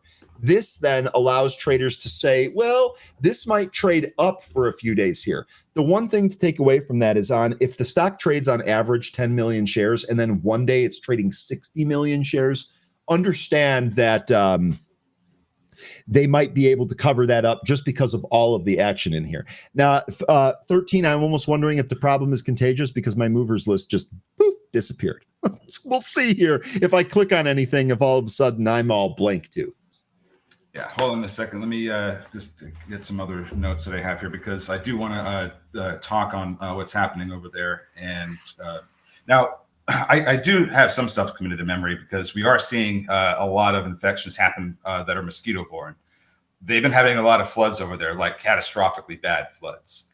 I believe this is exacerbating the situation with the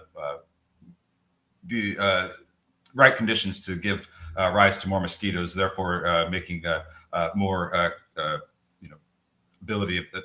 greater ability for the disease to spread. They've been fogging a lot of major cities over in China, getting back to pandemic level measures that they had during COVID when that first started arising. So really wish I had more notes in front of me. As soon as Pro starts working in, I'll bring those up because I talked a lot about this in the happy hour chat.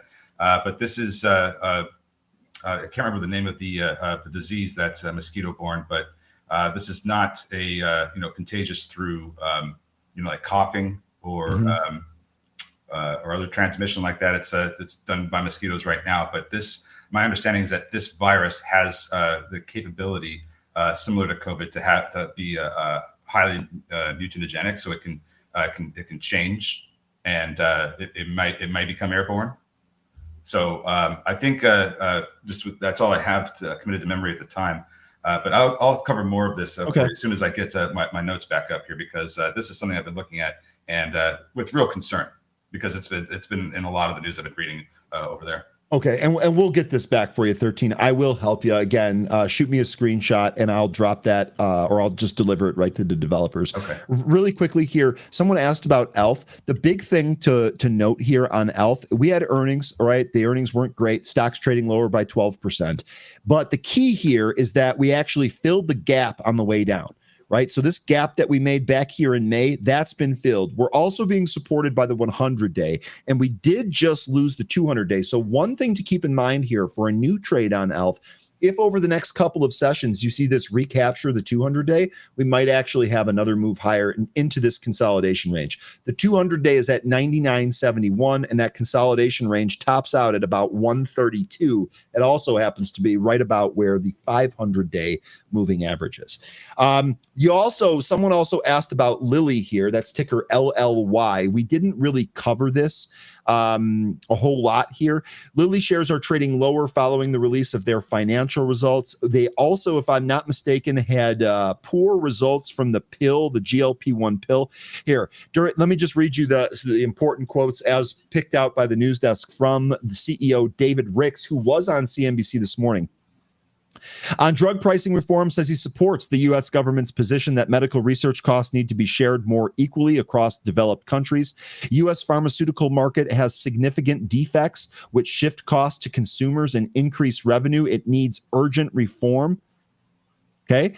Apples to apples comparisons of pricing, inaccurate and misleading on GLP-1 compounding. He says regulators and law enforcement officers need to step up their game to really eliminate this. That would be a negative for HIMSS, positive for Eli Lilly. We'll see where that ends up going. As far as the report here, they beat on the top and the bottom line, and I believe it was their guide here, right? Raises their sales guidance from 58 billion to 61. The estimate was 59, so the estimate was about in the mid end of the range there. Okay, we're open. Let's see if my main workspace works. And it's the chikungunya virus that is spreading in bless you in China. I just typed it there for you. So if you want to look it up, you'll probably get a lot of news article hits if you search that. Okay, that in China, and you'll get a lot of news off that. All right, so here we are. We're open. We have, let's see, man, I don't know. AVAH, this is pushing right out of the gate. That's actually going for 6 right now. CMCT, this is another one of our movers. We're just below the VWAP. Smoke Tuna, let me know what you see here on CMCT in terms of its AI signal or your proprietary method of picking monsters. Run is on a run. Run is on a run. Oh, you have me at puns like that all the time, 13. Run is on a run. Let's take a look at it. Yeah, we're definitely popping out of the gate here. This looks like a gap and go, right? So maybe a 9 EMA for your close there if you're in that. Yeah, we got YHC, one of the first one we looked at today. That's selling off out of the open here, coming down to a support area at about 160. We'll see if it can get some support there. If not there, then you have the 65 EMA at 151. And another support level beneath that at about 145. Pally, this is ripping. It's ripping on volume. All I see is green. I literally only see green volume and green candles here. 180 has stopped it so far. Let me see if something's going on here. That's ticker PALI. In fact, we did get a PR here about 15 minutes ago. Palisade Bio reports 100% clinical response in phase 1B ulcerative colitis cohort with novel PDE4 inhibitor. So looks like phase 1 results for this drug showing safety and strong colon tissue drug levels as the company prepares for its phase 2 trial. So really good data here from Pally. 13, I know when we've talked about drug trials before, it really comes down to cash. They've got $7 million on their balance sheet as of the last quarter, and they're preparing for phase 2. Is a raise incoming? I'm sorry. An offering, excuse me. I wasn't listening to everything you were saying. I was looking at some of these movers. He was too locked in, folks. He was too locked in. Pally reported really good results from a phase 1 trial for ulcerative colitis. They're now preparing for phase 2, but per their balance sheet, they only have $7 million in cash. So where my brain is going is, do we have to raise capital to complete phase 2? It's possible. I think for this, I would want to read more into that PR that they put out, because you usually find some more details about what's coming next. So without even looking at that, I would say probably they're going to, I mean, they don't have revenue, right? So if they don't, then they're going to have to raise capital at some point. Yeah, I believe this is a pre-revenue company. You're absolutely right on that. Okay, really good call there, 13, without even having the information. He's just already know. He is him, folks. There we go. I'll say, so Sunrun now up to 1224. DXR, this continues to go lower. AVAH, this one popped up to 599. This is that one that we never heard of, the healthcare holdings one. Folks mentioning AMD, this after hitting a low of 157.80 yesterday, turned around and is now trading $10 higher 11 at this point at 168.84. So AMD buying opportunity yesterday, ripping today. Okay, AMD is ripping. How's App doing? I know this is one that reported earnings was down 14%, went green, and is now up. Let's see. Here, App. Okay, so it was. It's actually pulling back here. So okay, this is up 1% still. Looks like that initial move got sold into. So I'm curious. I'm curious to know what you guys think here. We got to 400. Actually, we got to like 408, and this thing got pulled here. Let me bring this up in my broker. I could take a look at the level 2 and see if I can discern anything from that. The only thing I mean, you're going to laugh at me because this is comical, but the only thing I can discern from a quick glance here at the level 2 is that there are more sellers than buyers. I don't really see any big buying prints here soaking up any of these sells. Speaking of sells, Celsius Holdings is recaptured its VWAP and is trying to hit the pre-market highs. Wow, yeah, that did pull. That almost looked like profit taking, no? And then right back to the high. You know what else? You know what other chart looks like this? Ondas here. We actually drifted higher in the after hours yesterday. We drifted even higher in the pre-market here today. Is we pulled in the pre-market and then right out of the open, dude, the sells just flooded the chat or the ticker. And buyers were like, nah, we're good. We saw the presentation. We know these drones are coming. We're going to buy this right back up. 350 now, ONDS. This is another reminder. I'm sorry if I'm being annoying, but I'm going to keep doing it, especially with stocks that I personally have held and talked about quite a bit. We talked about this at 70 and 80 cents. If you folks bought anywhere down there, you are up several 100%. Please make sure that you get yourself paid here. I don't want to hear stories about, oh my God, I should have sold when it was $3 and now the stock's back at $1 and I'm on. Don't do it. You're getting a really good opportunity here. You can scale on that. The Jay Rice approach, right? Trim. All right. YHRC continues to go down. It initially got support from the 65 EMA on this first candle down here, but now it is losing that as well. So coming down to that next area of support around 145 to 150. Beneath that, we're pretty much back to the pre-market consolidation following the first impulse move and the 200 EMA on the 5-minute. That's going to be at 135. Beth Dutton's steady. Stay on your damn toes and trim your bangs, but don't shave your head. Trim your bangs, but don't shave your head. First time I've heard that in terms of the comparison to trimming a position versus selling all of it. I like it. Yeah, let's go, day trader. Let's go, Robert. I love it, guys. Let's Day and night. I'm fired up today. I had way too much coffee. I went to sleep early last night and woke up like extremely early today, and I am fired up. Yeah, so Sunrun pulled back to the VWAP, and now it's getting support there, trying to push up again into the 12 handle. This almost at the top of the scanner here. IMG, by the way, this is a penny stock. I know you penny players probably got an eye on this and probably like, stupid Ryan's not looking at it because it's a penny stock. Stock's up 140% here. This stock was what? 20 cents yesterday, tapped 49 cents here today, pulling back now, but might not be done. That's IMG, a penny name. Yeah, it looks like YHC still trying to get some support from that 65 EMA. CMT still trying to stop the downside, trading beneath the 65 EMA, but not headed lower at the moment.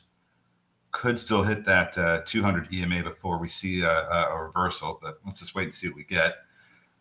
Celsius, that's still trying to get back up to 53. Was just there a moment ago. Now it's coming back down towards VWAP. Sunrun, here we go. Still pushing up over 12. See how much more we get.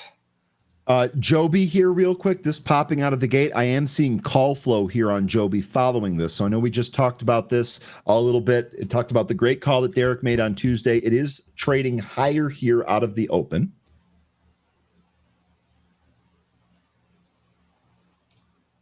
What else we got? Run above 12. Boy, what a move on run there, dude. Yeah. Celsius, this back above its VWAP, the little profit-taking dip. NBIS, they reported earnings here today. They traded up in the pre-market and looked like they popped up to 70 out of the open. Currently at $66.50 here, NBIS. Looks like my platform's back, but I don't. Yeah, it should be. Anyone that was having trouble, hit a refresh here. I'm seeing that the back end is fine. I'm seeing that the service was reset and the critical error was resolved. It actually happened pretty quick. Shout out to the dev team on that. Let me know, 13. And again, if you can get me a screenshot of something that's not working, I will pass that directly to the. Yeah, all I had was like literally just a blank screen, so I don't know what I could have sent you. Sometimes that's it. Okay, Pally. So here, let's go back to Pally and take a look at that real quick. It was Jay Pertz. You want to take a look at Pally? Okay, so we popped above 180, pulling back now. VWAP at 156. We're right there. Smoke Tuna saying, will a new loading zone? Pally will. Okay. English. I'm just kidding. Let me know what you actually mean by that. I think what he's saying is that we'll load at 146 if it holds. There you go, Tuna. 146 right here on the chart. That is a little bit less than VWAP. That VWAP recapture might be able to play into your trading plan. Pally continuing to come into that level there. It was Learn with Moses. Good morning, Learn with Moses. Good to see you again here.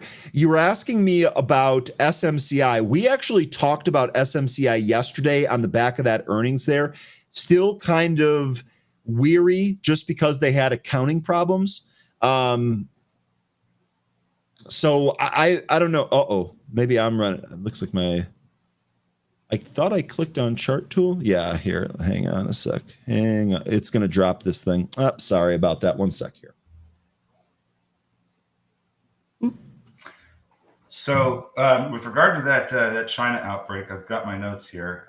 Was talking with another gentleman in happy hour, and it seems that Hong Kong is getting really nervous over this, more so than China. There's a lot of this praise for the Chinese government in the way that they're trying to control the outbreak from the other Chinese people that are on social media there, but they are starting to reopen nucleic acid tests, which is one of the things that you started seeing when the pandemic began to happen. Hospitals are not, they have guards there at hospitals that are not allowing people to leave until they get their test results back. So that's particularly concerning. Yeah, and the areas that are being hit with floods are also the areas that are seeing the highest concentrations of this virus spreading. So as flooding continues, so too could the outbreak. And one of the other things that we were getting out of with regard to the flooding was that they had I believe it's called a black rain warning, which is an elevated indication of torrential rain. So they've closed some schools as a result of it. We've had a lot of landslides. It's just not a great situation over there right now with the flooding and the resulting outbreak of a mosquito-based virus. Okay, we'll keep our eye on that. 13, appreciate you bringing the information to us here. Sure. Let's get back to trading these stocks. Hey, Nick says he's had this virus before. You just get muscle aches. I've had it. Welcome to hog hunting in Florida. I don't know if that's what they got over there, because what they're showing over there has these deep skin rashes. I almost wonder if it's another modified virus. Like I said, this has the potential to mutate. Yeah. So we could be seeing a mutation, a variant of the compared to the one that you are experiencing over there. Yeah, I'm with you, Mama Bear. Don't worry. There will be no more masking up. That is for sure. What garbage that was. Pally here, this actually right through the load zone that Smoke Tuna gave you here. Looks like it's trying to hold at the, 9 EMA, 138, 136 there. So we'll see here if Pally turns around. That is not your Pally. It's not your Pally. Oh, that's funny. Next loading zone. Watch if it can hold it. It's right where it's at. Okay, good stuff there, Tuna. Appreciate that. Craig here looks like this is coming up off the area that it found support at in the pre-market. So right out of the open here. Really weak morning today for these movers. It does feel like that, yes. I don't see really much of anything doing too well. Not even the ones that had the earnings beats and guidance raise are particularly doing too well. I mean, ARHS, that's not red, but it's still kind of at the sideways price action in where the pre-market was. Let's see what this really needs to get above 13. I feel like not you, the price level. I believe this one was no, that's not the one. ARHS. I don't want to say that this was like the one I was looking at, 13 to 14. That this had some resistance, but I guess you got to trade IMG then. Yeah, Rob, I guess so. Rob, I love it, dude. I absolutely love it. Rob's got no chill. Now, all jokes aside here, Rob's not wrong. IMG actually dipped right out of the open here, set some new highs, took out that pre-market high. Looks like it found some resistance here at 70 cents. Kudos to you, Rob. You know what? And Chewbacca loves you. You're good. that was it. I'm impressed. Okay. Duolingo. This is another one that reported earnings yesterday. This is actually moving higher from the impulse move in the after hours yesterday. Really good stuff here from Duolingo. And then Parker Hannafin is also up so much that he had to say it twice. PH, Duolingo, and PH is up. Okay. By the way, PH is up. Oh, man. Yes, Jam. I saw the hit that Redwire took this morning. That's off of earnings, and they had to withhold their guidance because what they were citing is that they are waiting on the government to issue contracts. Or hold on, let me think if I can try to see remember what they said. It had to do with them not receiving contracts, or not yet anyway, as the government works out some budgeting. But the CEO did say that they are well placed. I think this could be a one-off, but I don't think that we may be done with the downside yet, because that was pretty awful to pull the guidance. But I still think this is going to be one of the best in breed space plays. This has been on a bit of a decline since it hit 20, which is fine. Let's just wait for this to find the bottom. And I still think this is going to end up being just fine. It's just that they just had that earnings report with. Let me go to it and I'll tell you what he said. Let me just go to it. Really quickly here, while 13 is looking that up, Ondas actually holding 340 here pretty good. Run stopped its impulse move, but this actually might be returning to the highs, so the strength might not be dissipating there in Run. Pally might start bouncing here. So Tuna, I think that load zone, that second one anyway, I think that one held. And MBIS looks like that is also continuing to the impulse high. We have that at just about $70. The CEO. I'm going to step away for 1 sec while you go off, 13. So for Redwire, the Peter Canatos, chairman and CEO, attributed the revenue decline to delays in the U.S. government's budget approval processes. He also said, we have begun to see positive indicators as well, whether Golden Dome, U.S. drone dominance, or increased defense spending internationally by NATO allies. We are well positioned to capitalize on high growth trends going forward. So that's why they had to pull guidance. It's really just because they were just waiting on the U.S. government's budget approval process.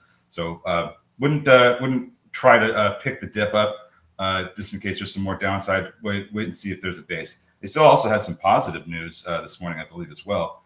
Edge Autonomy awarded prototype agreement for advanced uncrewed aerial system supporting Army's reconnaissance needs. So they've got several things happening here. Redwire also has the pillbox, which is a device they send up into space to conduct experiments up in there. In that region, life science experiments. So this is, but just one facet and of their business, and I think this will end up being just fine. It's just that I had to pull guidance because of the government. No problem, Jim. How about UNH? Oh man, where's this going? Let's see. I will pull it up. UNH. Let me get the big chart out for this. So UNH did get a brief bounce after making new multi-year lows. Still looks like we are pretty weak here. Kind of in the middle of this large green candle from Tuesday still, but it looks like we may end up coming back down to 240 at some point soon. It's good to see that we're finally getting some footing here, but I don't think I would call the bottom in quite yet. I think a lot of us are still looking for lower, like 170 to 220. Yeah, 175, 220 has really kind of been the area that we've, I guess, landed on, if you will. Consensus area. 13, the one that really kind of jumps off the page at me is this 185 low. That's your COVID low. Mm-hmm. I think that could very easily get tested here if this continues to move down. Yeah, I was trying to figure out where this may end up. Like when we first started getting this news, I was trying to figure out where this may end up going, and I was looking to when they first began working with Medicare and Medicaid to see if it could go back to those levels. I'm not sure that it will, but it was it was back in 2012, so that would be a pretty substantial drop if we ended up going that low. Yeah. Spoke is mentioning CMCT.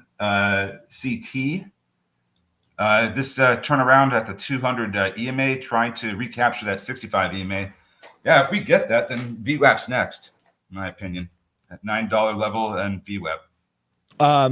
Smash up the like for 13 and for our crew here trying to bring you the show for free. Beth here also saying, looking forward to 13 and Kevin running the table next Thursday and Friday. Well, Ryan decides if he's going to play golf or perhaps joining a chat room. Ryan is not even thinking about chat rooms. Ryan is in the best chat rooms already. Those are the ones found in Benzinga Pro. Be sure to check it out. Link in the description below. You're looking forward to having Kevin. I am too.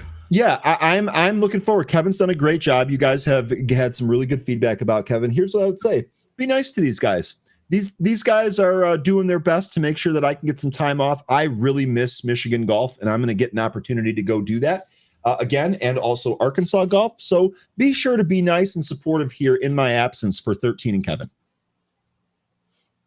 Smoke Tuna mentioning XERS. That's not one we've looked at today. I see it on the scanner, though. Relative volume scanner. This is almost at its average volume here already here today. Xeris Biopharma Holdings shares are trading higher after the company reported Q2 financial results and beat its EPS and sales estimates. Also, the company raised full year 25 sales guidance above estimates.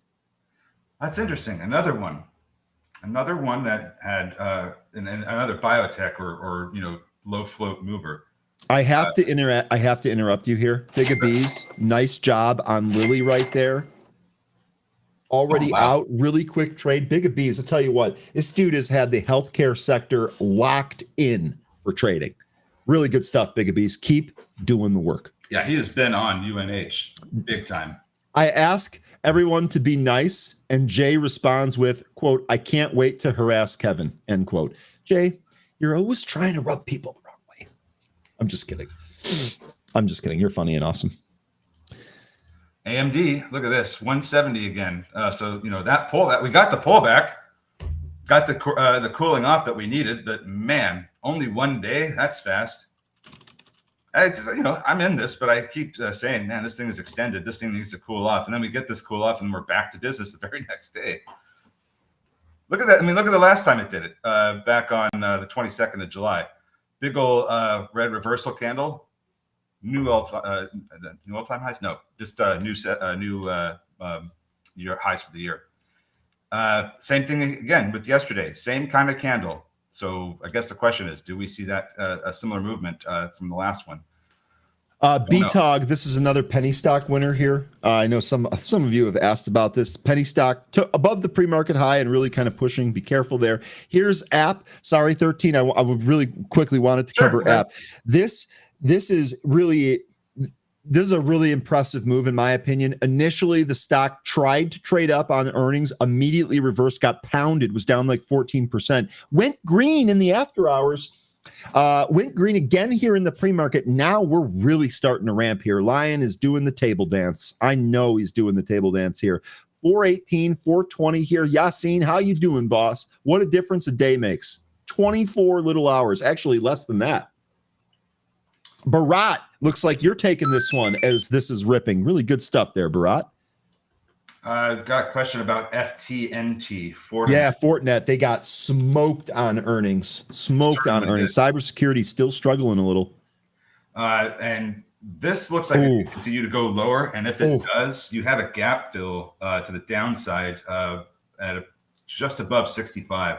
That gap was created from August 6th the laugh. to 7th. So basically, this gap fill was created a year ago today. Man, so happy anniversary. Didn't we have some serendipitous stuff with Rocket yesterday that you texted me about? Sure did. Thank you for bringing that up because I thought that was hilarious too. Let me pull up the text here that I sent you. No, it's funny. Rocket IPO was 5 years ago today. And we also closed above $18 that day too. Interesting. Yep. Interesting. Okay. Here is your Rocket chart. I got to say, looking at this chart going all the way back to 2020, I believe that is. Yeah, 2020 is 2020. Yep. This chart, looking back here, I'll tell you what, this is setting up for another potential move higher if it can take out this 21. And full disclosure here, by the way, we've talked about the Rocket position that I have. I did trim a little bit of that. It's the only sale that I made. I'm actually on the offer at 5. I have the March 15 calls. I paid $150 for them, and they are a $475 bid right now. So we're talking hundreds of % gain on this. Still have 225 days until expiry. So this is still rolling. We're still hoping for rate cuts to really drive this thing higher. We'll see if we get that. In the meantime, though, just managing this winning position that's up several hundred %. Looking to sell the next tranche of calls here. So the next trim is going to come when that March 15 contract is $5. So Rocket, this continues to do well for our group. Absolutely love it. One more shot. I know I keep plugging this. I'm sorry, but I'm going to keep doing it. This Rocket trade was an amazing example of what our happy hour crew can do. And this was a multi-day discussion from regular participants and just regular everyday folks and a real estate expert. We came up with a thesis. The thesis is working. Multiple people are printing. It makes me so effing happy. Cha-ching is right. Yeah. The folks mentioning Sunrun, kind of wondering where this goes. One thing to keep in mind here is the 500-day SMA. This has been a problem for upwards price action going back to November of last year when it was first rejected there. Since then, we've had a rejection in May, and now we're coming back up here to test it again. At some point, I get the sense that this 500-day SMA is going to get broken out of. I just don't know exactly which day that is. Could be today, but we also may face another rejection as this has been historically doing for almost a year now. So, but this does look like it's coming back up and trying to take out the 500-day SMA this time. We also have a golden cross that is about to occur. I think tomorrow is when it happens in Sunrun. So that could be another bullish indicator that helps lift this over the 500-day SMA. But just keep in mind that this moving average has been a price suppressant since November. Okay. All right. Real good stuff. Okay. I want to bring on our guest here. I did say earlier today we are guest free. I misspoke. We were guest free in the pre-market, but we do have a guest here today. And I'm going to bring him on in just one sec. Yassine here saying, team, I'm thinking about starting a position 640 in Lilly, maybe 5 points or so, maybe 635. What are your thoughts? So I understand buying it off the pullback here. Here's one thing I'd like you to consider. Here's your seasonality for Lilly. Your seasonality here is flat or not great through the end of September. So we've been talking about September being a bad month, August being choppy. Just know if you take this, plan the time horizon into your trade here. Seasonality not favorable for a long side trade here on Lilly after that sell-off. Now, let's bring our guest back on here. Some of you know him as Markets and Mayhem. Others of you know him as the AI robot guy. Let's check in on how he's doing. Markets and Mayhem, welcome again this morning. How's it going, guys? Good morning. It's going real good. Awesome. It's going real. How's it going with you? It's great to synthetically be here. I love that you can just run with jokes. That's fantastic. You got That's the greatest absolutely programming, fantastic. I got to tell you.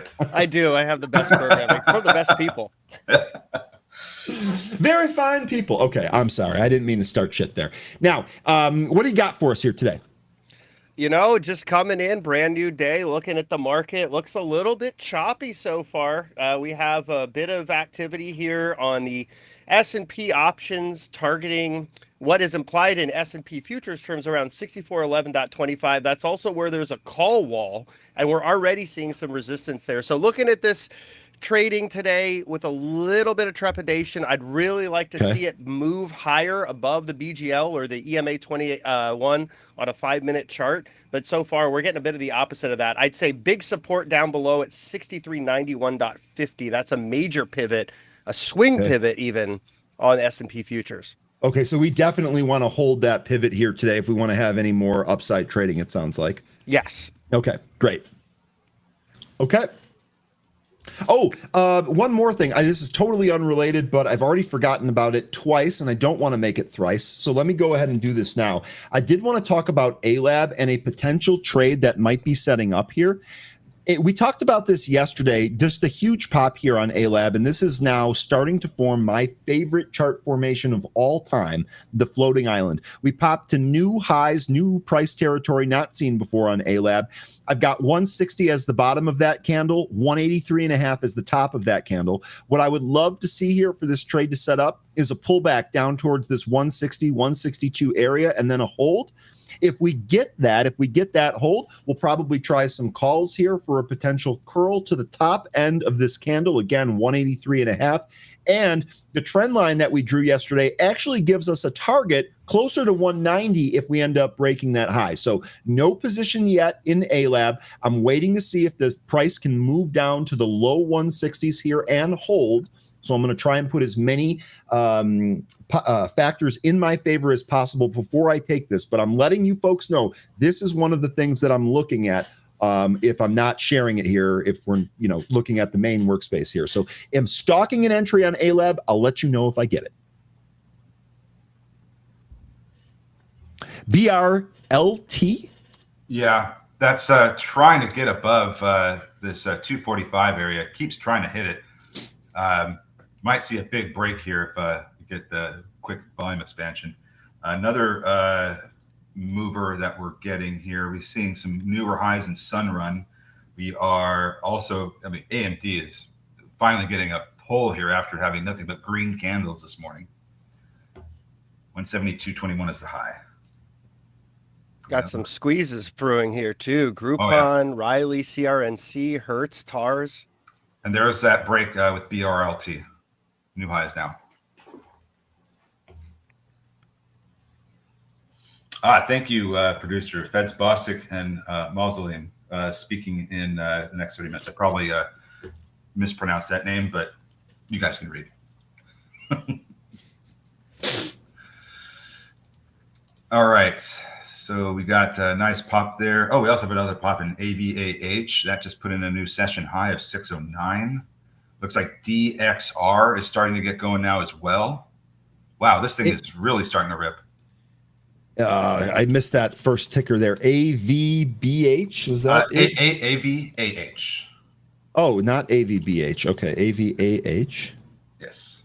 That's Avena. We also have an AVBH, so be careful here. Okay, this one at the highs. And you said DXR was the other one? Yeah, DXR just out of nowhere after it was basing following a drop this morning around to the 200 EMA. This had an out of nowhere pop that took us up to 1121.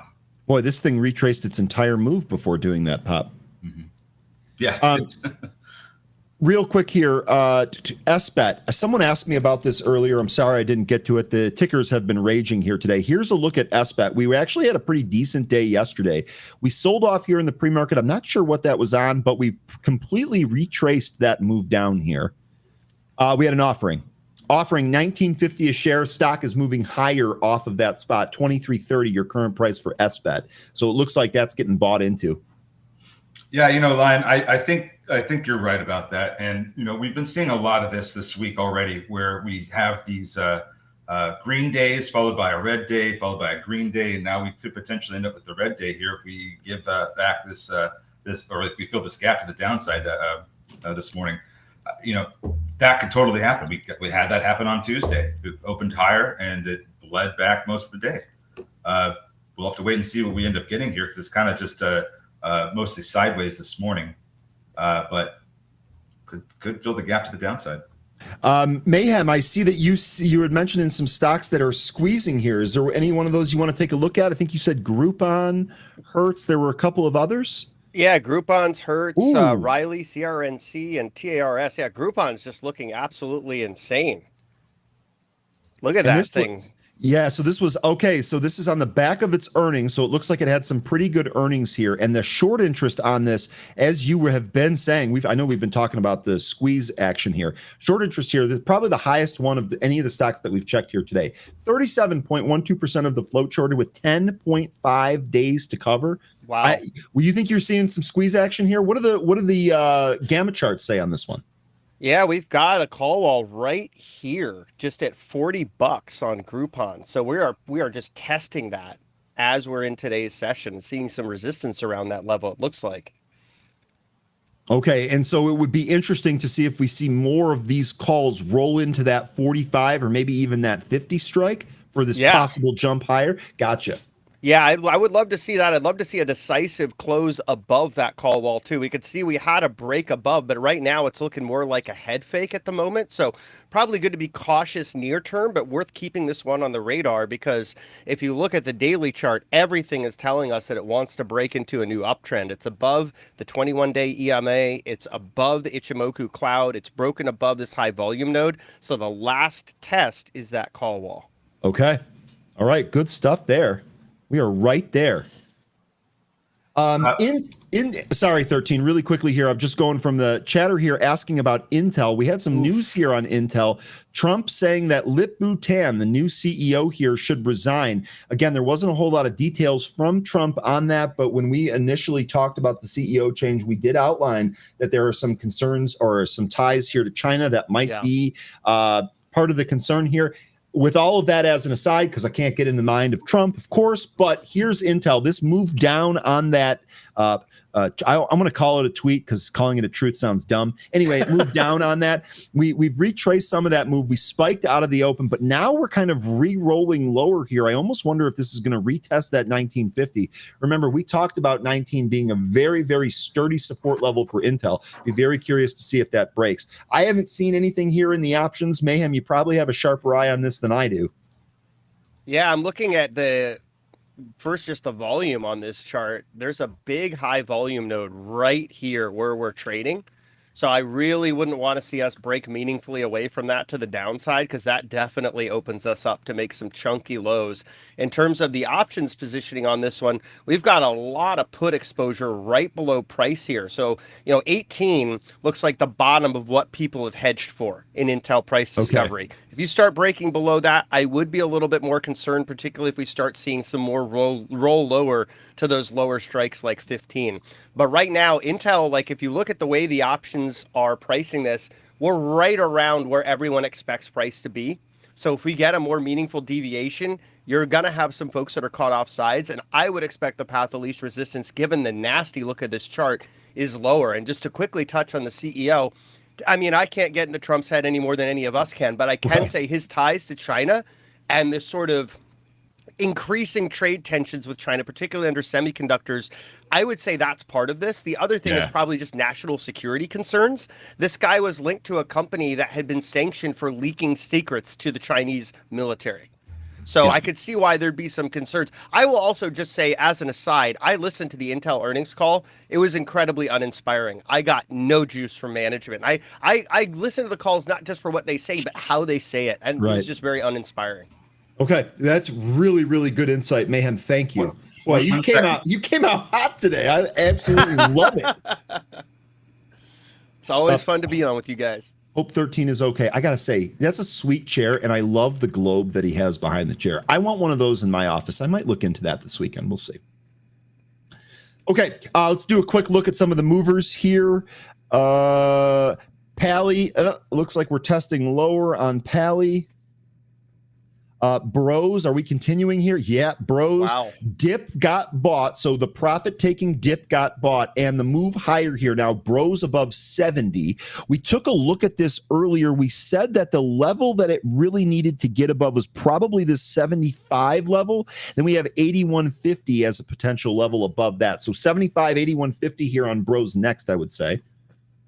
Yeah, and it looks like it wants to pop above this high volume node that it's trading in right now. It's actually got a pretty interesting look about it. It looks a bit like it's already put in a bottom and it's reversed, and now it's looking to break out.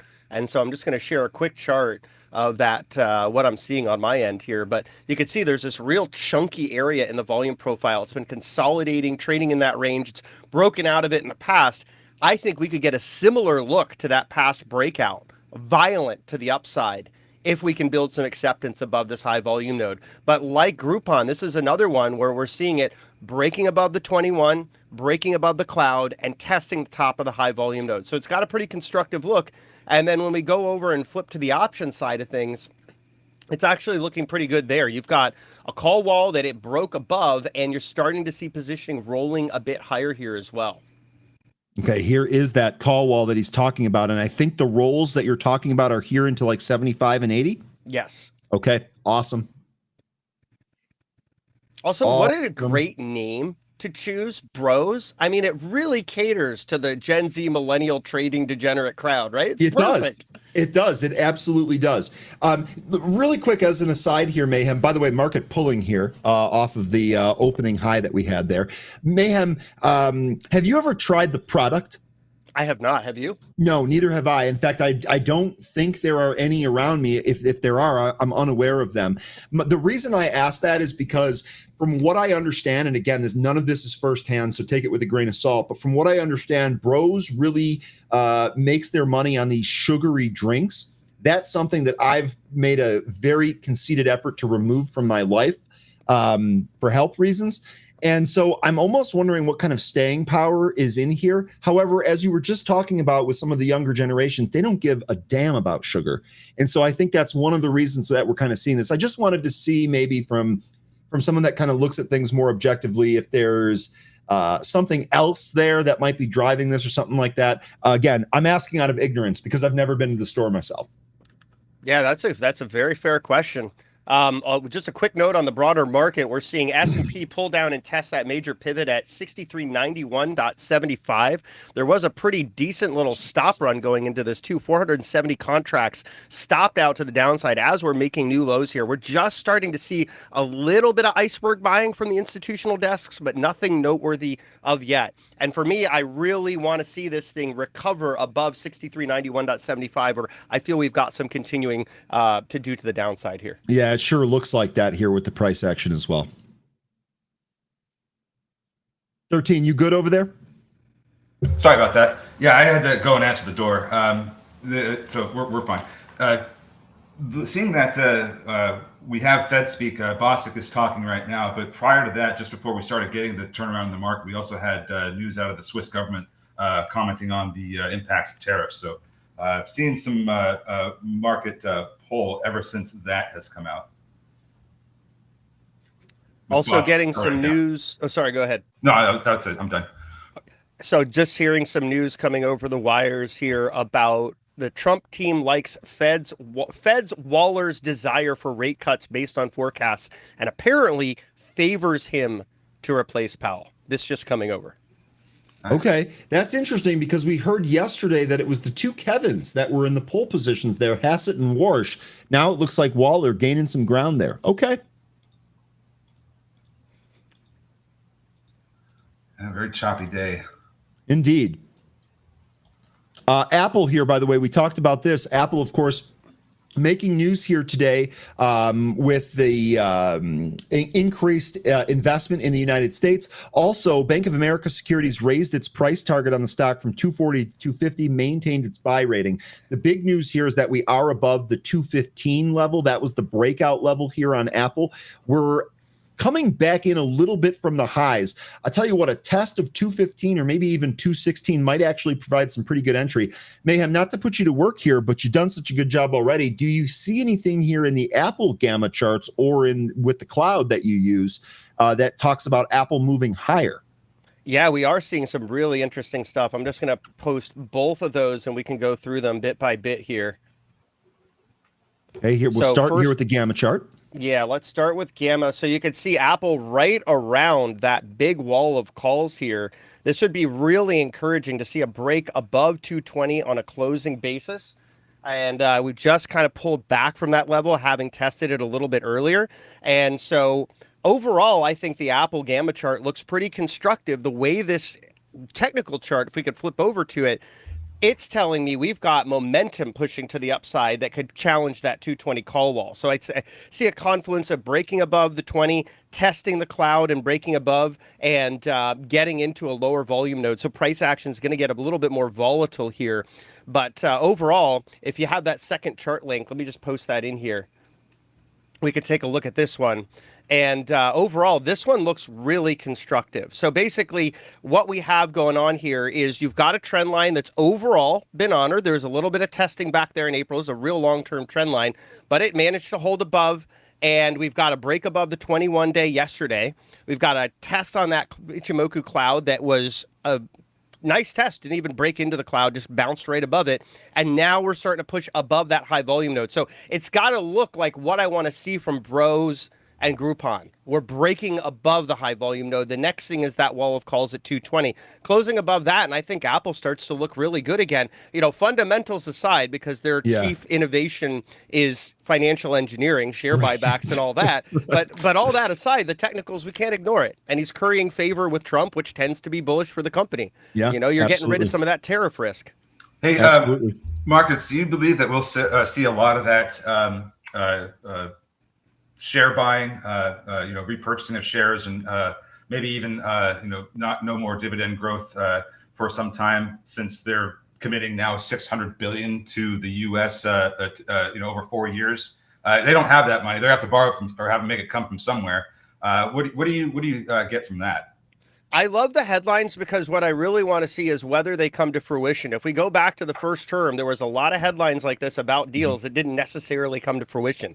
If this time is different, you're absolutely right. They're going to have to borrow to be able to invest in that amount. And that should reduce share buybacks. It should reduce any other kinds of things, like you said, with dividends. But I think time will tell as to whether there's staying power to the deals that are being announced now, whether they actually come to fruition. Yeah, it's just a little concerned with that time frame. 4 years, that much money, that's a lot in a little time, in a little amount of time. It's enormous, and honestly, you can't really get done what they're aspiring to get done in that time frame. Yeah, more like 10 years. Unless you cut some red tape and look the other way when they're doing some construction. That might happen, though. It could. Sure. It could. Real quick here, app, this is absolutely pumping. I see nothing but green candles here. Yassine, Big Bees, Lion Atlas, any of you app traders, you got to be absolutely loving this here. App 450 now, we're actually above that. Trend line break. Absolutely, mayhem. Oh, gosh. That's great. Breaking the dad jokes. Look. Y'all know me. I do love some of those corny dad jokes. Absolutely, we'll take. We'll take it. Looks like 500. If it can get past this 550 area that it's in right now, because there is some resistance here. Next level is going to be up towards 500. What do you see on the options there, ma'am? Yeah, just bringing those up now. And one other thought on the chart for app, just the volume profile. We can see that is also doing what Apple's doing and what we've wanted to see from Groupon and Bros. It's breaking above that high volume node into a low volume node where it's likely to get more volatile, but can make a quick push higher. In terms of the gamma, we busted above what was the prior call wall recently around 420 of all numbers. And now the next call wall coming right up around 430. And we are seeing that roll up all the way to 450 in this. Okay, and this then is a company that's hard to short. Yeah, it sure is, dude. It sure is. And the thing is that remember when that short report came out, how quickly it moved to the downside and all of the explosive language used in that, still, it proved to be very, very difficult to short. It also looks like from your gamma chart here, we actually have a little bit of roll up to the 470 and 480 area as well, 450 clearly being the outlier there. Yeah, 100%, 100%. This is one where the options chain is very heavily weighted towards calls. There's absolute FOMO, so that is the risk. But on the other side of it, the price action and overall what's happening in the options chain is constructive. So I don't think this is over quite yet. Okay. Really good stuff there. Brent, I'll take it. 3 for 3 today. Not too bad. Nice. Volatile, scary, plus the volume's dying. I'll tell you what, if you're 3 for 3 early, Brent, you made a pretty good day here in the morning. Might be able to enjoy the rest of your day here, including that movie Mafia, the Old Country. I don't even know what that is. Accounts up. Your feet should be too. Yeah, Smoke 2. You know what? We do have one. IMG still 100% runner, even though we're not trading that penny stock. Well, look, this has just more become a joke than anything else. I know. And here's the thing, folks, just so you guys are all aware, we might have some new folks in here that don't know where my PTSD comes from. I've traded a lot of these penny stocks thinking, boy, if I can just catch one of these at 40 cents and it goes to $3, that's going to be an amazing day trade. Penny stocks they don't trade the way that like other stocks trade, at least in my experience. I end up getting shaken from these all the time. I don't do a good job. It's a me thing. But the way that I've corrected that is I just don't trade them. There are plenty of other things that I am able to make some educated guesses on. If you folks can trade penny stocks regularly well, keep doing it. Don't let me and my negative energy cloud any of that, if you will. IMG here, this actually just pulled back to the VWAP. Oh, no, excuse me. VWAP at 50 cents. We're above it by 5 cents. Yeah, it's getting some support from the pre-market highs right now. But, I'm not going to trade this. It's penny stocks that are trading underneath the dollar. They're a completely different animal. Speaking of penny stocks, your buddy Henry Cavill back on here. KAVL. This now looking like it's trading up towards 60 cents here. Guys, there's a bid for coat racks right now. Piton is squeezing. Oh, dude. Coat racks. I was like, what's he talking about? The Burlington Coat Factory? No, Peloton, because they turn into coat racks. That's hilarious. Here's your Peloton cloud chart. I love the way this chart looks. It's got everything we want to see. Break above the 21, pushing above the cloud, breaking above the high volume node, and then the gamma chart next. We're pushing above that key call wall and starting to see some roll up to some of these higher strikes, particularly looking like we have some interest in that 10 strike. So this to me looks pretty darn interesting. I hate the company. I mean, that's why I called it Coat Racks as a Service, but you can't deny the squeeze. And that's all we're trying to trade, just what's in front of us. Okay, yeah. And you know what, Sean? Do your victory lap, dude. Chewbacca will join you on that lap. You did say this. Some of us, I don't know if we verbally poo-pooed you, but we might have thought to ourselves, yeah, I don't know about that. Good call here on Peloton. Make sure you get yourself paid, boss. You got the pre-market resistance going up to about 880. I'd be curious to see what we end up getting up there. This also breaking over the 200-day SMA for the first time in a while. We did have a trade above it last month, but it was rejected. So not since mid-June have we been above this moving average, and we are coming up to a resistance area at 8. So 8's on the daily chart, pretty noticeable area for resistance. CMCT, smoked tuna. I think you were. I don't think you should have been so hard on yourself. That you absolutely got that correct. I remember you saying maybe not today. Absolutely today, CMCT. We are above VWAP now. Absolutely this one. Okay, so go ahead. Sorry. Oh, no, you're fine. Just a quick market update. We are continuing to see the S&P 500 grind to new lows here. We did see a little bit of iceberg selling overhead. And so the next area of support I'm going to be watching here, 6381.25. Not a very strong area of support, but one that's worth watching as we grind lower in the broader market. And quickly shifting over to commodities, silver, perfect bounce off the 50-day moving average, continuing higher. Seems like 40 is the next stop here. That is a perfect reminder, Market and Mayhem, because I commented on this earlier before 13 was here. 13, WPM, Wheaton Precious Metals. This is one of your favorites, right? They reported earnings here today. They're higher by about 1% here on that. All-time highs. This is actually my favorite silver play because of how they don't have a whole lot of leverage at all. They're a silver streamer. They only their only risk is the money they're putting in to get the money out of the mine. They're not they don't own the mine or finance it or anything like that.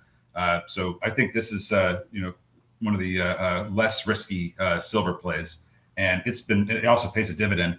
Been on an absolute Look tear. chart, dude. Look at this daily chart from 60. Yep. This is one that also could be eventually be an acquisition from one of those larger streaming companies. They're pretty big. They're about 44 billion, but they operate in a number of the metals: gold, silver, palladium, cobalt, and others. So it's a pretty diversified stream. And just like you said, none of the risk of running a miner. They create these financing deals where basically it's like, we're going to be able to gain access to X number of ounces or kilos of gold, silver, et cetera, at a very premium price, right? Like, so or I should say a very discounted price. So they're able to sell into that premium. So their business model arguably is much safer than investing or trading a miner. And on the other side of it, they're able to help miners get better financing terms. Because if you're a miner, you're all risk, right? Like, there's no guarantee you're going to produce anything. A company like this can come in and say, hey, we'll help you sell some of that forward production and help to finance you at better terms than a bank would offer. So it's a win-win. It's a very interesting ecosystem out there for folks that don't follow this space. And 13, what a move off of 60. This is what I think we both wanted to see in FMC a while ago. And it didn't work out in FMC. It is working out here in WPM. This is a great move here, 40 points from that $60 level that it kind of bottomed at the beginning of this year. Really, really good stuff here on WPM. This was one of the first ones that I was trading and investing in back in 2020 when we were getting that silver squeeze. Since it cooled off and it went down to under 30, that was a great opportunity. I didn't take it, but man, it's a 3x now. Yassine will always win points on this one. Yassine sees, I need an Oreo cookie to twist to see if I can get back into Lily like Malkovich does in Rounders. Yassine, you check. All you do is you check. Okay, I like that reference there. You're going to get some bonus points for that one. We'll see if we get that in Lily. Does anyone have any thought? Mayhem, maybe you have some thoughts here on Lily, on what the chart says, potential entry points here. Lily down almost 15% on the back of its earnings here. Wow, it's losing some weight in its stock price. There is that happening here. Yes. The chain on this thing looks really bearish. I'm just going to pop this out here. There is so much more put exposure. This is not what it looked like previously. There's some real fear in this. Let me just take a quick look at the skew, because we're getting to a point where it may start to become interesting as a contrarian play if this continues, because I have never seen its chain that put heavy before. Let's see.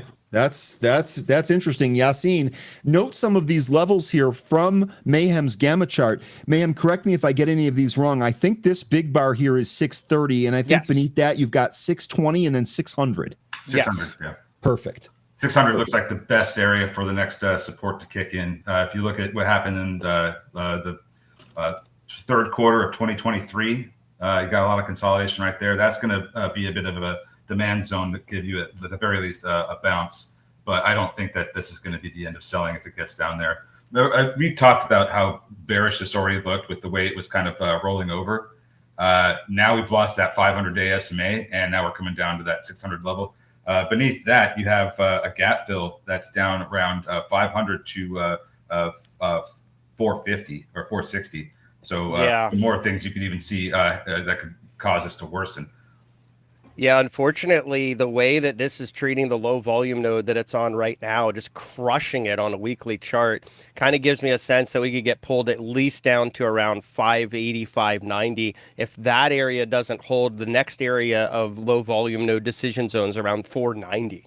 So it could get pretty bloody. I think we're kind of seeing similar things, looking at it through different lenses. But overall, this is also, if you zoom out on a weekly chart for Eli Lilly, what do you see?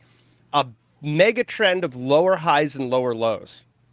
That's not at all what you want to see. I mean, we could be getting to a bounce zone, but the overall trend on this thing is meaningfully lower the way that it's trading right now. It's just kind of giving us a sense of that. So I'm just going to post a quick chart to show where that low volume node is that it's crushing and that mega trend.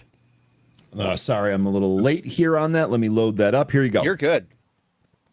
Yeah, so just, look at that. Lower high, lower low, lower high, lower low, lower high, lower low, and then that really crushing lower low today below that low volume node. So that's where I'd be a bit concerned about this. And looking at skew, Surprisingly, it's still slightly bullish overall, which tells me that folks aren't necessarily prepared for this downside. So you could see some more selling into this weakness. But eventually, something like this is going to capitulate and it's going to be a great buying opportunity. I just don't feel that's here and now. Okay, Yassine, sorry, really quickly, let me just get this in here and I'll go to you, 13. Yassine says, Mayhem, you need to narrate Hollywood movies. That was a great analysis. You tell me I made all my money back on app. So there you go. You have another career here. And since we're not going to need actors because of AI, maybe you can just do some of the narration. No, but that's perfect. I'll be the AI that disrupts voice acting. I love it. There we go. I love it when the circle gets completed like that. It is absolutely fantastic. So with Lily, you also have an interesting couple of moving averages here on the weekly and monthly charts that are about in the same area that lends to the support idea of around that 600, maybe even a little bit lower. You got the 200 weekly SMA at 554 and 55 cents. You have the 50-month SMA at 538 and 56 cents. That's not too far away from each other. You're going to probably see some support in the within that 550 to 600 area, I think. Okay, and you guys are mentioning Crocs here. Ooh. Ooh. Crocs down 25.5%. Jay Rice, what do you think about Crocs here? Mayhem, do you see anything? Wait for that. Mayhem, you got anything here on Crocs that's of note other than the 25% down move? Yeah, we are right at this enormous put wall. So check this out. This is pretty juicy. And we are seeing some roll down of exposure here too. So folks looking like they're hedging or betting on lower lows in this thing. And this is a pretty put heavy chain here as well. But the technicals on this are just abysmal. This really to me looks like it's going to be getting back to like the 2022 lows if it continues. They've got a little bit of support here from the October 2022 lows. If not, July 2022 lows come right on screen for me. If not 60, then 45. Yeah, exactly. Okay. Ugly. Almost as ugly as the shoes. I was gonna say. And it's really funny. I actually wear Kane's recovery shoes, and they have eyelets very much like Crocs, but they look way more like a gym shoe. They look way better. And the dentist office that I go to, there's a dental hygienist that I get all the time. Very cute. She asked me the other day, or the last time that I was in there, are those Crocs? You should have seen the look on my face. I was mortified. I was absolutely mortified. I was like, hell no, they're not Crocs. I wouldn't wear those. It's way better than Crocs. And then I explained. She's like, oh, okay. CMCT is still holding above its VIA. It's trying to get back up to $10 where there was resistance in the pre-market and the after hours. If this pushes up, we're looking for a break over 1028. That's the high from the after hours. I'm sorry, the pre-market in CMCT. Jay, I'm sorry I missed this. 2 days ago, Jay, the reason I'm going to Jay on this is because he has been watching Crocs pretty much the entire time that I've known him. Posted the other day, there were big put buys 2 days ago, excuse me. I didn't catch that myself, but it looks like that move playing out here now on Crocs. Good stuff there, Jay. Lion, take care of yourself. Really quickly, credit where credit is due. Lion, credit where credit is due. You call for rug pulls every day, and some days, frankly, boss, we don't see them. But you called for a rug pull here today. You said it early. You're reminding us again. We did, in fact, get that rug pull. Credit where credit is due, boss. That was a good call. Enjoy the rest of your day. We'll see you tomorrow.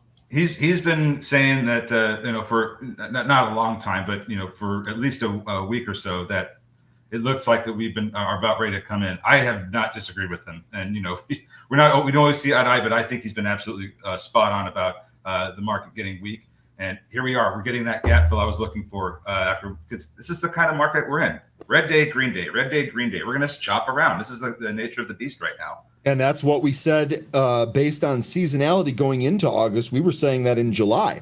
And so it looks like that is holding true, at least so far here.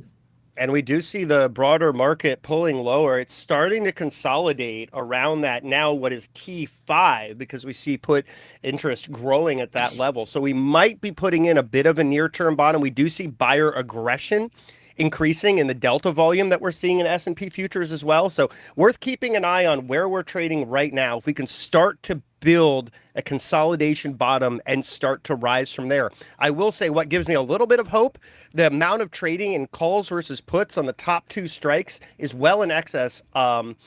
Basically the calls are outpacing the puts so far, and that generally is constructive. It generally gives us a bit of that beach ball underwater look. So if that continues and that excess builds, eventually you get a market that wants to be magnetically pulled back higher to that most active call strike, or what I call the hot call.